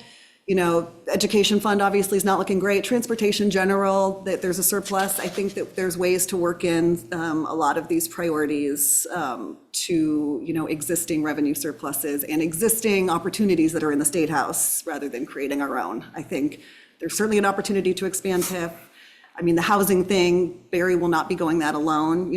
Burlington has also retained a lobbyist. I may be doing some work also for Montpelier, which I think honestly last session that was really helpful for Barre and Montpelier to partner. It was a beautiful partnership. And it was nice to see because, sometimes as a Montpelierite, we don't always work together the way we should. So I think we won't be going this alone. There is definitely a lot of opportunity, existing opportunity, but we really need to find it and it's not going to be easy. So that's just sort of an overview. I think housing issues are actually going to be a little bit less of a challenge. Money is still, the budget is the budget. It's extraordinarily tight. I think housing issues, the way that the election shook out, I think that is certainly going to be something that we'll be able to work on a little bit more collaboratively with the governor's office this time because there's not this supermajority that, sometimes it makes it difficult to get priorities through. Yes.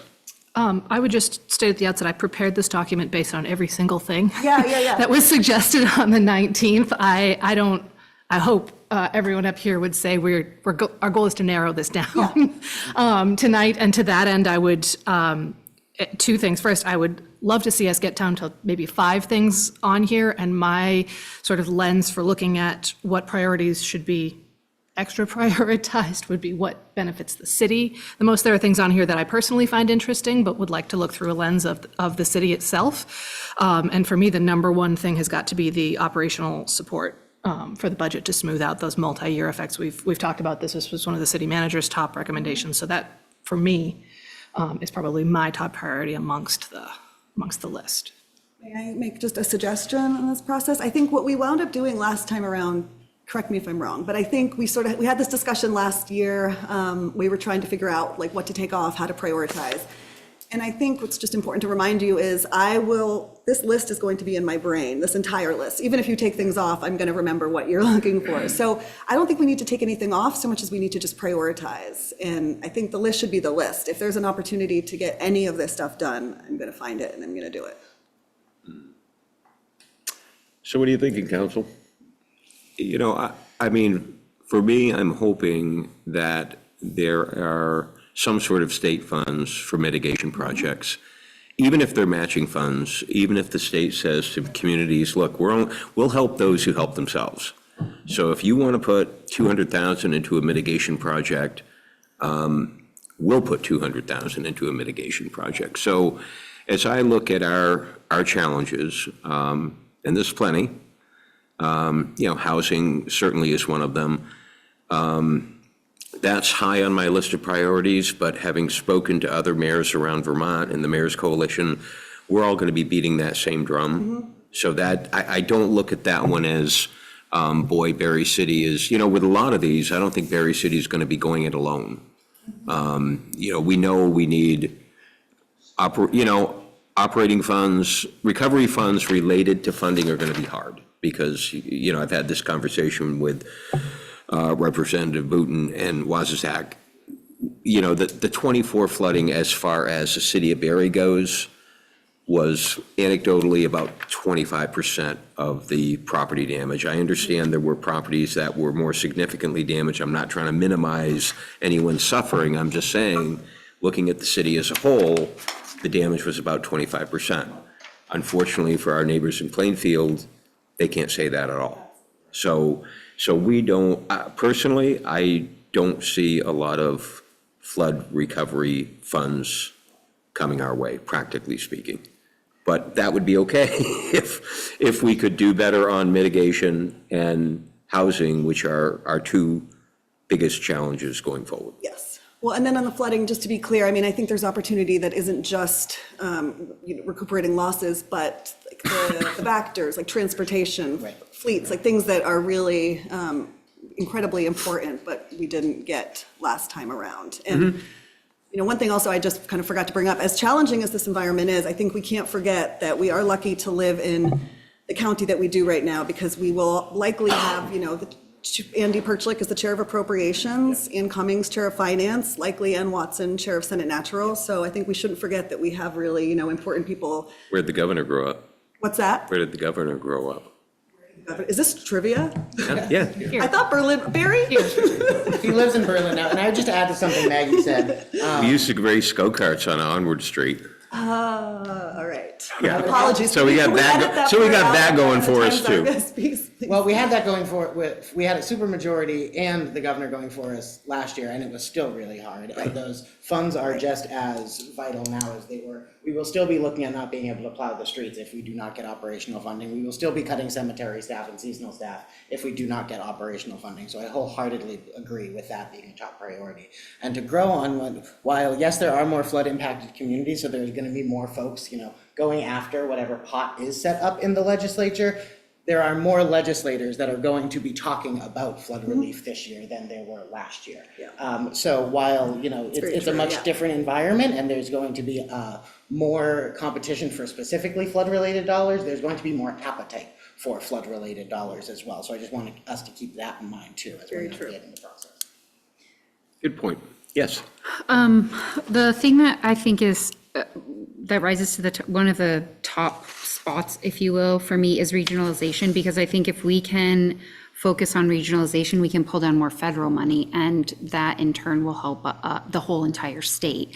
And I feel like if that's not a priority like for right now, but if we don't start working on it now, it's never going to happen. We just keep kicking that can down the road. So I feel like the legislature has been probably dancing around it a little bit, but now it's time to let's start putting our money where our mouth is and do something about it so that we can get the dollars that the federal government, especially FEMA, is willing to hand out, but we can't take advantage of. Yeah, absolutely. I agree. I mean, when we attended the forum last week, it was so clear that in order for mitigation efforts to be successful, we have to look at the watershed.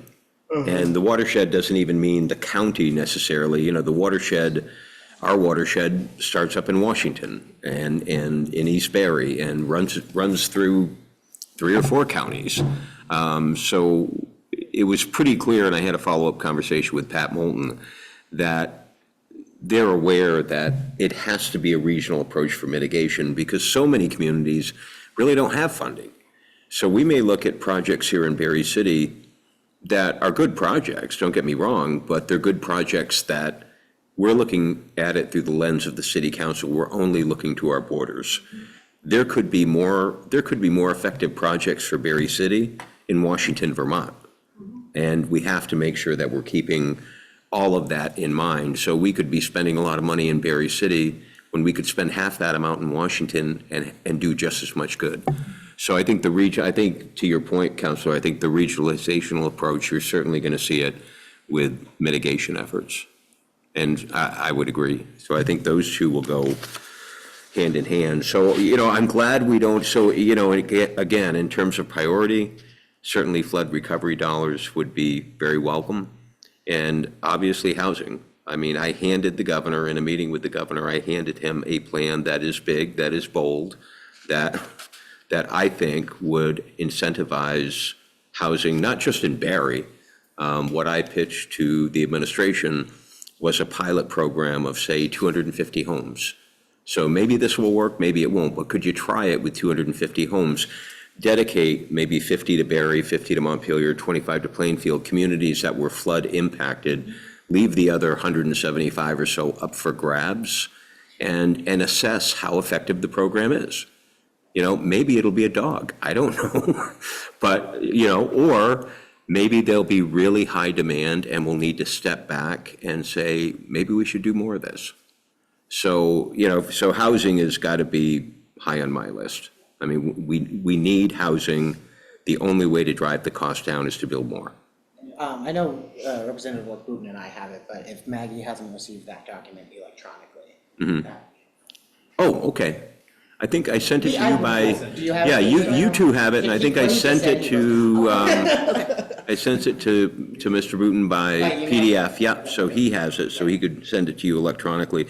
And when I think about housing, our unhoused neighbors and housing to me go hand in hand. You know, I can't really have that, so you could almost, you know, where we look at unhoused crisis, you could almost merge these two lists, because I don't look at one exclusively of the other. I think a good housing policy also includes assisting some of our unhoused neighbors with being housed. So that's part of the same. Councilor Deering? So really to go along with the housing aspect, I think if there's any ways that we can figure out how to lower the cost of building, whether it be a tax freeze program. I know we've talked about that here on council. The governor had a program that he was kind of looking for as well. But I know that if we can lower the cost of building, there are people that want to build ADUs, people that want to build second homes within their property, things that they can do within our community. We've seen the infill study. But because of the cost, people don't want to build. They can't afford to build. So I think that if we can figure out a way that we are investing in our communities, allowing them to build now and then to pay it later, that's huge to me. So housing is, you know, flood resiliency, flood recovery stuff, and then housing, really just getting more housing online to have that price equilibrium drop with the economy when it comes to housing. You know, we can add more housing to the stock and really decrease the demand with more supply. It's my thought. Thank you. Yes. This is sort of important for the city, but probably very easy for you, which is we have 3 charter changes. I did see those, yeah, I asked Nicholas about one of them, yes. Just making sure those are, it's not that I don't think they'll go through, but it sure would be nice if they went through early and got off the plate. We don't have to talk about them anymore. I would like that as well. First week of January stuff, maybe? Yeah, let's do it. Great. So following up on that, I've already submitted it to Tucker Anderson, who's already working on it. Don't know who that is. Yeah, Great, Ledge Council. Yeah, legislative Thank you. council for GovOps stuff. and there's nothing, you know, I've spoken to House and Senate leadership. I mean, there's nothing controversial about anything. That's what I'm saying, they should be easy Anything we're lists. submitting, we're hoping I'm that just saying early. that could kind of be the primer bill for some of the new legislators, where they say, okay, and now as a special lesson, we're going to pass Barre City's charter change on the first day. So we're hoping that happens. If I may respond, yeah, that sounds great. I would much prefer to get the charter changes out of the way first too, so we can concentrate on the more difficult. Yeah, I'm not hearing any resistance to that. I read them over. It's hard for me to imagine that there's anything, I don't think there's anything there that would be controversial. Straightforward. And I think the committee chairs would probably both feel fine about them. I have, spoken briefly to the likely incoming GovOps, House Chair of GovOps, Matt Byrong. He's ready to do these things pretty quickly right off the bat. We still need to speak with Ruth Hardy, but I'm sure we'll be fine. So it's not, so in terms of the list, I mean, what I look for is a little bit of feedback. Is there anything on this list that you simply think is unrealistic?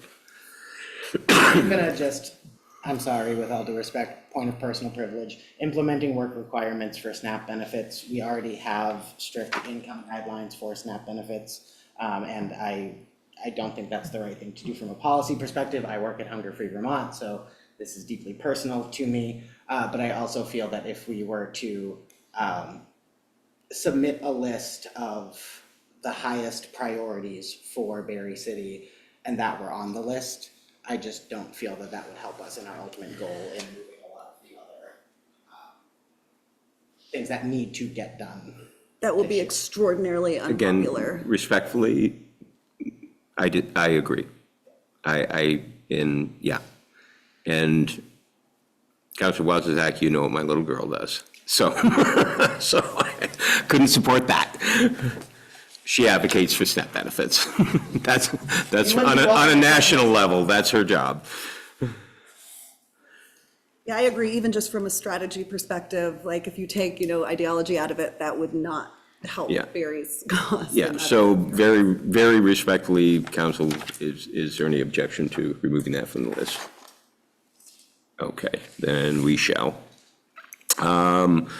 Yeah, and the rest of this, I think, it's all good stuff. I mean, I think we share so many of these when you look at these, and I think, okay, who else would have this on their list? State funding to recruit and retain law enforcement officers, everybody. Montpelier, Berlin, Burlington, take your pick. State police themselves. Looking at communities that are concerned by the increase in drug overdoses. Everybody. So I don't think we're going to be alone. And I share your thoughts that there's going to be a lot more communities talking about, assistance for flood. I think that there is definitely going to be a lot more conversation, but it's hard to look at the flooding events in Barre in '24 and then look at our neighbors in Plainfield and put ourselves on that same level. Exactly so. So I think it's going to be a bit of a struggle. And you and I have talked about this, and I want to have a longer in-depth conversation with you about this that we haven't got the chance to have. One thing I feel really strongly about is the problem that you just identified, is a whole bunch of towns who need help all across the state of Vermont. And some of those needs look like Barre, some of those needs look like Plainfield, some of them are the severity of Plainfield, 12 times their annual budget. It's not good in Barre, but it wasn't 12 times our annual budget.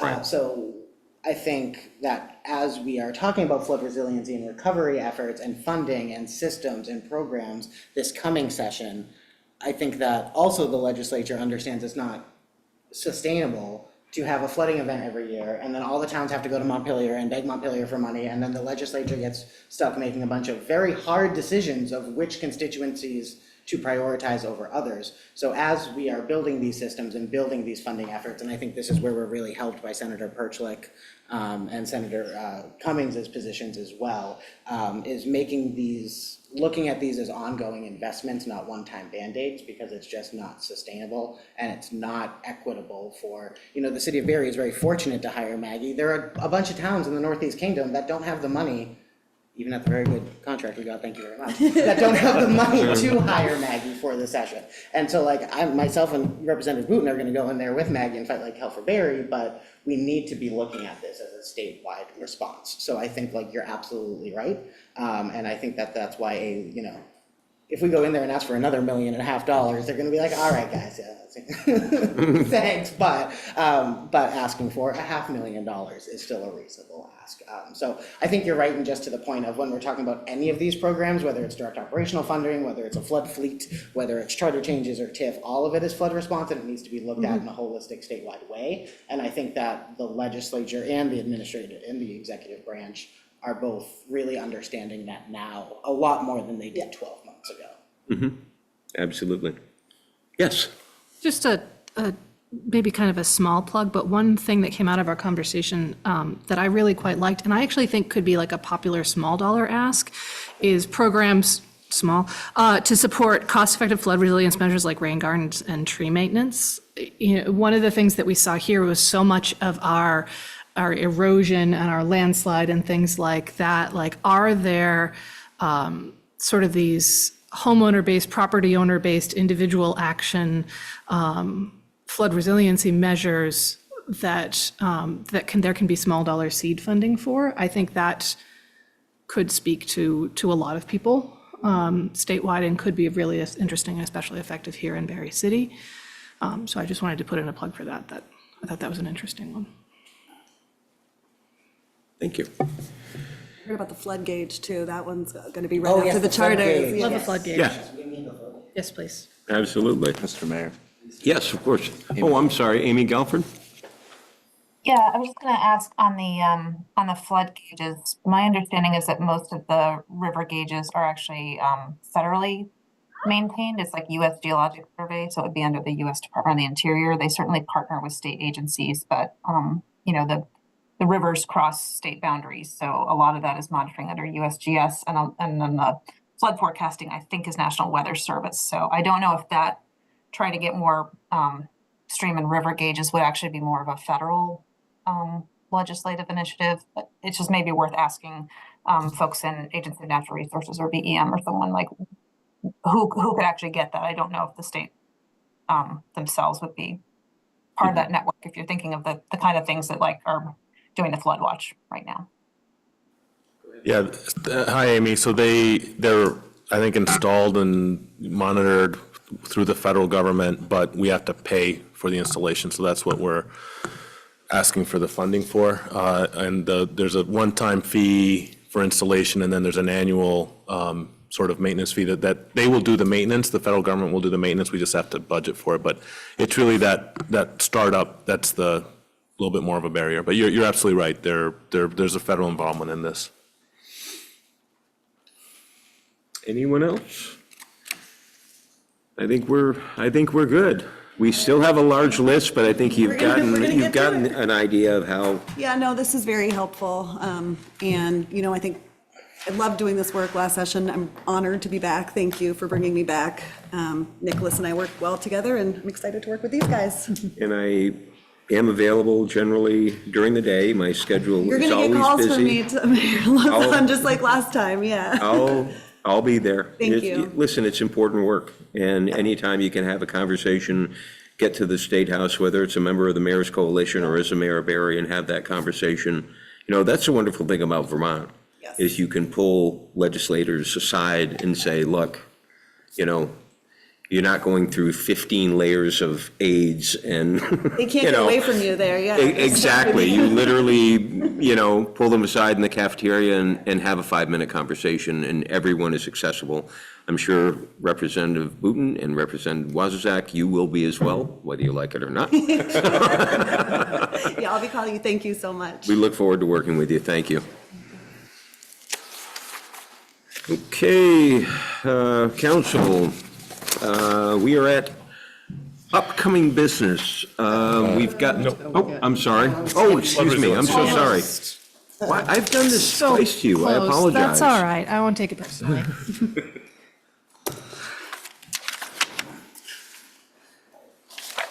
All right. Thank you, Nicholas. So council, as promised and outlined in the plan, we are going to update something about this plan every week, as I had outlined in the email I sent to you previous to this meeting when I sent you these slides. It is my full intention that most of them will be more in-depth reviews of individual items of the flood plan. However, in this early stage, as I mentioned, Nicholas and I are going to meet and sort of tee up some more in-depth updates going forward. But tonight's is going to be a quick hit of a number of different pieces. And probably no one cares about this for me, but over the next 6 months, I have turned my draft, well, it was my draft of the flood resiliency plan before it was finalized by council, now into edit mode. So all changes are going to show up as track changes. So what council will be able to see as things are updated along there and approve at the 6-month mark will be all of the small tweaks and changes. Those will all be transparent for everyone to see. So already doing that. All right, these are going to be pretty quick on a multiple of pieces. I wanted to make one general update, which is that Tess Taylor, who's the Housing and Homelessness Specialist for the City of Barre and has been working on some flood resiliency stuff as well, and I had a phenomenal meeting with 2 people from FEMA who basically said, email us the plan and we'll send you a list of funding opportunities for the various pieces of it. So, love that. It is now off into the either getting recommendations from FEMA to match up with grant programs that our new special projects coordinator can help us apply for funding for. So that's a nice little piece to move forward. Next slide, please. I'm gonna keep you busy, Nicholas. 2.2, communications upgrades. Nicholas sent me the 701 people this morning, 708 people this afternoon. 7 a day at least. The Regroup app is really off to a good start, mostly about parking bans, but some of the new tax bills and more, and it will provide us a good opportunity to update on emergencies going forward. And as we heard tonight, instructions on sign up are going out with the tax bills, as was suggested by council previously. So communications upgrades are on their way. Next slide, please. River Access Task Force, this was brought up at council a little while ago, but I wanted to let folks know that there was a very successful fundraiser on November 18th. The Worst Song Ever contest held at the Canadian Club raised a good chunk of money for the work of the River Access Task Force and implementing their strategic plan goals going forward. So they are moving along nicely. Thank you. Upgraded the Barre Auditorium. There was a nice article in the Times Argus about this, and we heard about it as well. $499,752 unmatched dollars for upgrades to both City Hall and the auditorium. This goal is only concerned with the auditorium, so what I've listed is foundation insulation, weather stripping doors and windows, replacing lighting with LEDs, and HVAC system upgrades, all of which is a simplification of the important work to be done. This one is on my mind for a future update when things are at a point where we can give a clear sort of project details and timelines. That will come back to council. Next, please. Investigate flood impacts out city limits. We just touched upon this briefly with the idea of the watershed in our legislative priorities. Last week, Mayor Lozon and Councilor Wazazak attended a Winooski River Basin conversation that was specifically, its specific goal was to convene towns and cities in the Winooski Basin to start to get conversations going and start to work together. I don't know if either of you wanted to share any. I'm putting you on the spot and I apologize, but No, anything not at all. from that? Well, first of all, you were out of town, or you I would have was. been there. Tess Taylor was there as well, working on behalf of the city. It was just nice. The flood resiliency plan that you and Councilor Wazazak authored was very, very well received. And really what came out of the whole conversation is that we have to take a larger, more regional approach. That it was almost sad, I'm not trying to be condescending, that there are communities where there are people who are so intelligent and understand this work, but there's two people in the whole community who are, because it's a small community, so there are two people in the whole community having to do all of this work. There were some communities like, Montpelier and Barre, where we're talking about housing, we're talking about mitigation, we're talking about buyouts, we're talking about FEMA. And there were some communities who said, well, we're having a hard time getting a hold of FEMA. And they haven't done any of those things. So we can do better, and we have to do. So for me, what came out of that conversation, and I followed it up with a call to the administration, we have to do better, and it has to be a regional effort. It has to be a watershed effort, or it won't work. Teddy, I don't know if you want to add anything. Yeah, no, I think that it was mostly it wasn't necessarily intended to be a standalone meeting, meaning these are conversations that are going to continue. And I think this first meeting was a lot of sharing of what we've done so far and some of the challenges we've faced. So when Pat Moulton asked, should we do these meetings again? The universal answer was yes, and it would be nice, not as a criticism, but let's have a night where all of these towns can get in a room with someone from FEMA so that we can get our questions asked. Let's have a presentation from the state of different funding opportunities for all of these folks in towns who are doing this work. So I think it was a really good kickoff meeting, and it'll definitely continue on. Thank you. Prospect Heights development. There we go, up to the minute. Updates on our plan. It's set to consider, so I think we can consider the language has approved at this point. Next slide, please. And the last update on a piece on November 12th, we received the final infill analysis report from CRVPC with tools to locate likely parcels and match housing types to those parcels. And it is my understanding that the Housing Task Force is set to consider what outreach around that will look like, contacting parcel owners and saying, hey, you could kind of work and jumpstart some of that infill development work. And that is it. I told you it would be a lightning round series of updates. Any questions on the grouping? No? Great job. Thank you all. Thank you. Any questions, council? I appreciate your continued work, Counselor, as always. So council, upcoming business, we've got I believe our last meeting of the calendar year is on the 17th. So we've got a number of things on the agenda then. One of the things I want to have an earlier conversation about is some sort of poll, some sort of survey to residents, talking to them about the budget and talking to our residents about what's important to you. I spoke with Councilor Guston about this and Councilor Wazuzak, but just, a simple survey. What is important? Is it public safety? Is it mitigation? It may be all of the above, but asking our residents as we kick off the budget season to talk to us about what is most important to them, what is least important to them, where they want to see council or city priorities in the next budget cycle. So I've started looking at those. I don't need to give you any more work to do, so I'm not gonna, because we've got plenty of time. I figure we've got about 45 days till we really have to kick something like that off. So I've looked at other communities did it. Montpelier did. Burlington had one. So there's a lot of communities right here in Vermont and across the United States that have done a really good job. So we're not going to be reinventing the wheel. I'll gather up a bunch of those things, distribute them to you, maybe put, my favorite questions or my favorite priorities on a list and let everybody react to it. But the whole idea would be that the council would have, so without putting more work on the manager, the council would have something pretty well baked in 45 days. So that works for all of you? Fantastic. Thank you. Awesome. Okay, roundtable. May I make a brief upcoming? Of course you can. Suggest, and this is a little bit of a flood plan, future flood plan update and so on.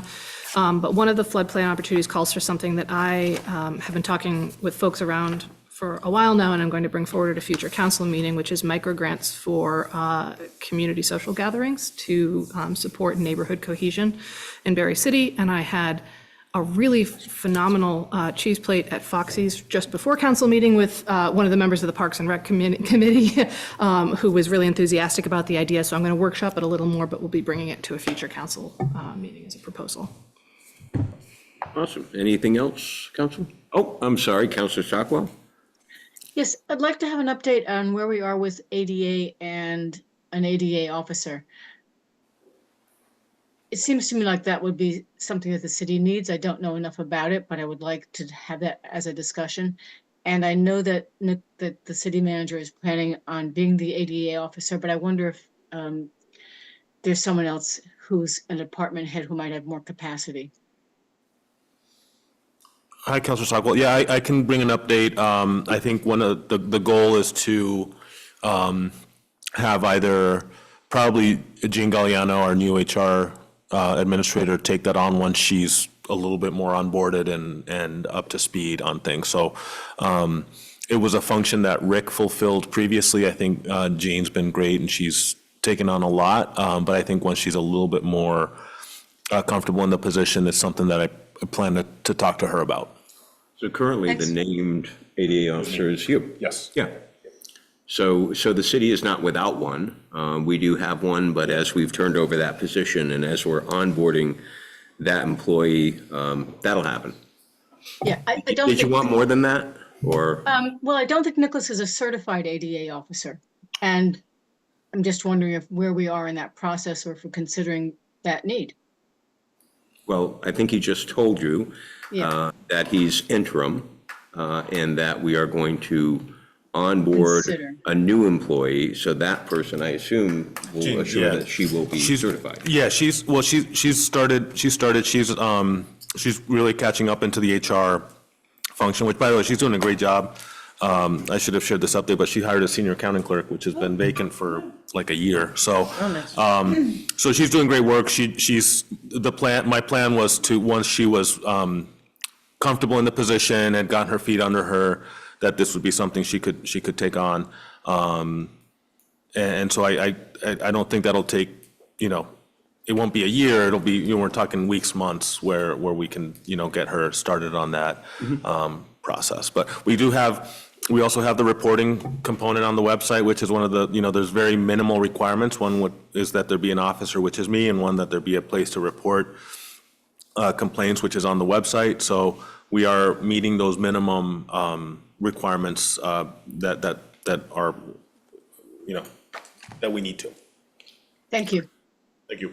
Can I ask? Yes. A point of clarification. So it's my understanding, please correct me if I'm wrong, upcoming business is an opportunity for us to talk about things we're going to talk about again, but not talk about right now. Is that what that is for? Upcoming business? Yeah. Yeah. So if Counselor Stockwell asks if we can talk about ADA, we haven't settled the conversation. She's asking for it to be put on a future agenda, because I just want to make sure that we're not considering that closed, because other people who may have concerns as well don't see it on the agenda and don't realize we just had the conversation. So I want to be clear that when we bring up something in upcoming business, that means it's going to go onto a future agenda. Who else has concerns?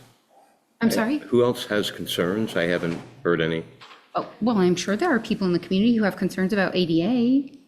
Well, I think we all care about ADA. She asked for an update. No, she asked for it to be received on a future agenda. She did. She asked for an update to be on the future agenda. She got her update. So what would you like to put on? I'm asking for a clarification of what. Diversity and Equity Committee? No, on I'm the asking future for a agenda? clarification. Because it's coming off their priority list. I'm asking for a Stress here. clarification. I'm asking for a clarification of what upcoming business stands for. Because when we have conversations during upcoming business, it's not fair to the rest of the community that we just had a conversation and it wasn't on the agenda. So that's all I'm asking. Is In full transparency to our community. full transparency, upcoming business, a definition? I mean, I could put that on a future agenda. I'm not sure why I'm asking are we going to talk about ADA officer at a future agenda? That's all I'm asking. The ADA officer or ADA? I mean, I don't know what there is to talk about. The interim ADA officer is the manager.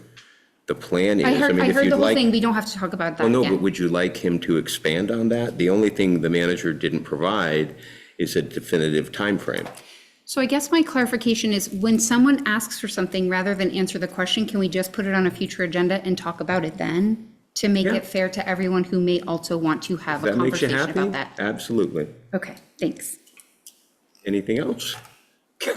Counselor Deering? I'll try to make this simple. Roundtable, what does it mean? I have no idea. It's always been there. Are we in roundtable or? I'm not there. Okay, thank you. Upcoming business, I'd like to see if we can have Chief Vale come in and give us a presentation. Just kind of, I've had a lot of concerns again with our community about aggressive panhandling. People just really being not good members of our community. And I also know that we also have a staffing shortage with our police, where we were able to this weekend contract out with Windsor Police Department, Chief Jennifer Frank.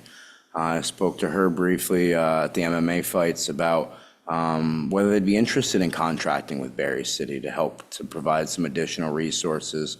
That would have to go through Chief Vale and whatnot. But I'm just trying to think outside the box of how we can help our community feel more safe. Because just at our holiday lighting last Saturday, I had to escort a woman from the park because she felt unsafe going behind City Hall. She was walking there and then had to turn around with her child because she felt like she was being followed by some gentleman. So she came back to the park to let somebody know and say, hey, is there anybody that could potentially escort me to my vehicle? So that's what I ended up doing. So it just kind of got me thinking more into how people are feeling unsafe in our community and how we can potentially address that, because I know it's really a big concern amongst people. Understood.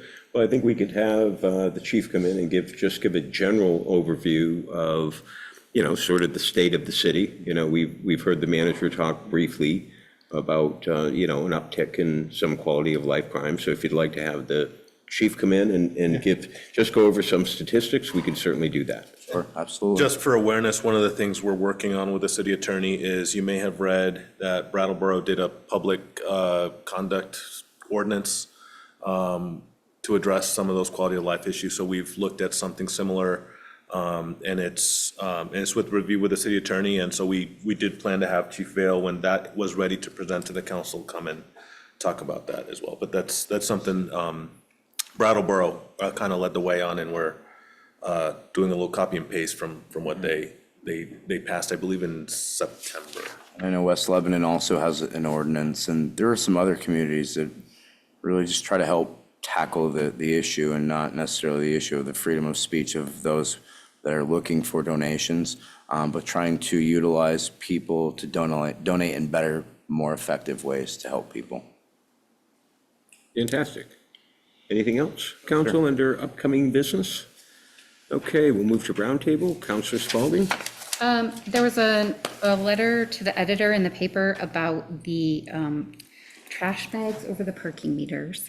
And I wonder if in the future we might have a conversation far enough ahead of time so that we could perhaps designate a nonprofit, the library, something to get to, rather than have the trash bags to say free parking, that we could continue to allow people to feed the meter, and then that money goes, as we've done in the past. I'm assuming that part of that was because it was fairly last minute?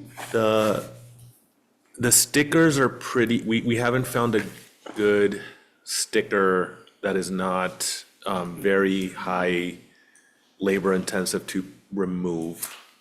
So, Still trying. so yeah, so that was really it. It's really, we have a lot of volunteers who help with that.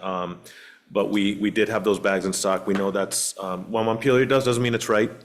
They do the bags as well, but we thought it was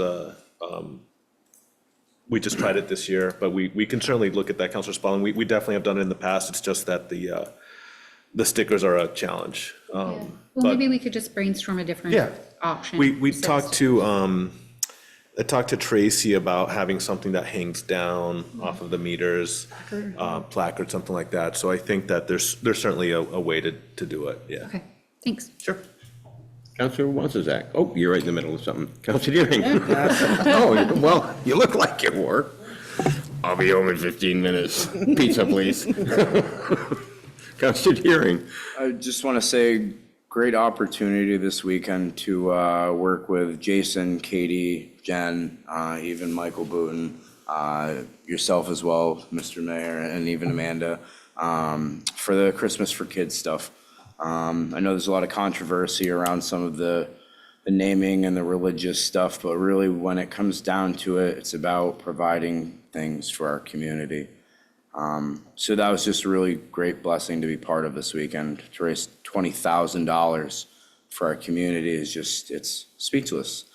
Also had a good opportunity to talk with Liv over at Foxy on Saturday when we had the ribbon cutting. They've done some good work to that building. I encourage people to check it out. It is a historic gem in our community, and if you don't check it out, you don't know what you're missing. Councilor Wazzaq. Oh, I'll have my say next week, pass. So he was already taking notes for it. You'll have your say next week? Yeah, my last meeting. Oh, okay, sure thing. I'll do my Festivus. Councilor Guston. What are you gonna do, like an Al Pacino, you're all out of order kind of thing? Oh, that's a good idea. Councilor Guston. On that note, double down on the Foxy's love. Phenomenal use of that building and space. Phenomenal food. I had a pomegranate caramel scone before I came over to council, and I'm going to be thinking about it for a while. So great addition to our community. I'm excited to spend a lot of time there. Councilor Shambell. Pass.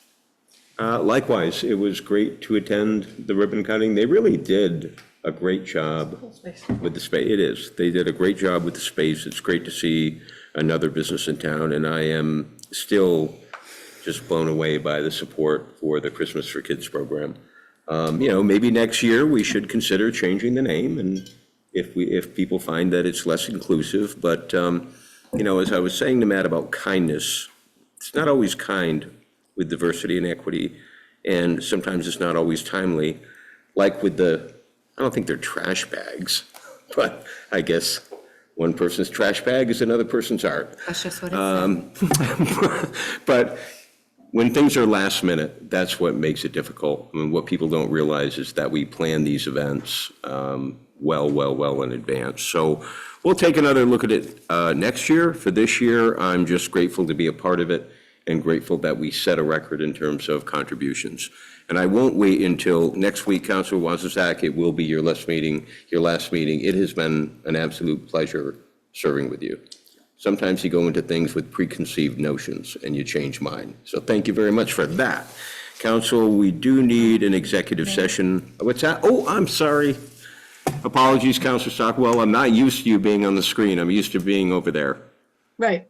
Well, I just wanted to say that I went to a performance of The Messiah at the Barre Opera House, and it's such a great resource. It's such a wonderful place. And it was a terrific performance. It's wonderful that Barre has that to draw people in and to share some of the joy of the season. And I just also want to say about the Children for Kids, or whatever it's going to be called, that there are a ton of kids around who have some really very explicit needs.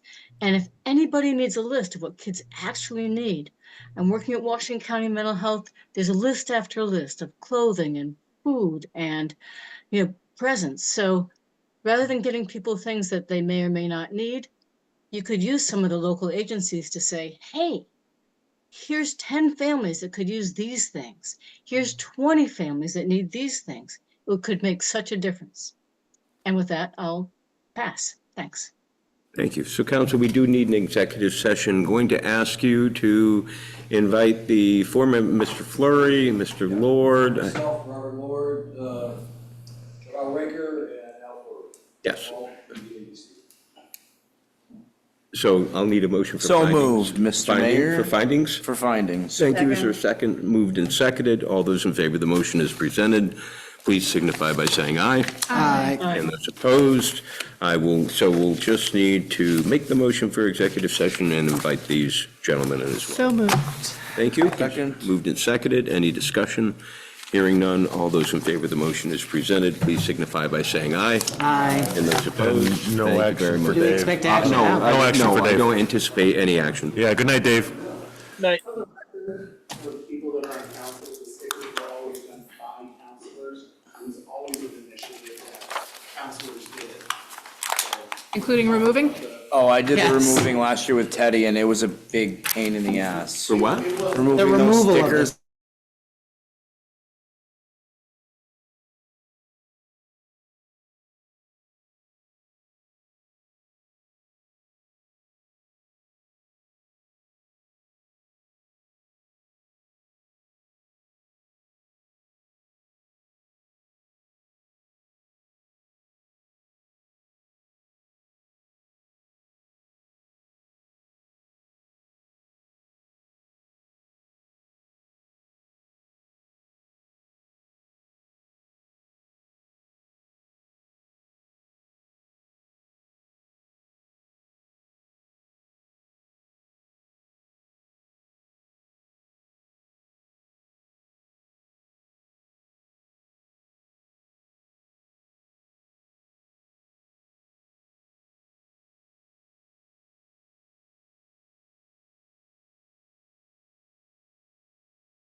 There we go. All right. Motion to come out of executive session? Second. Been seconded. Any discussion? All those in favor? Aye. Those opposed? Motion to adjourn? Second. Moved and seconded. All those in favor? Aye. Those opposed? We are adjourned. Good night. Thank you, Telling good night. Cheryl, I got him. thank you. I got him. You got it? Yep.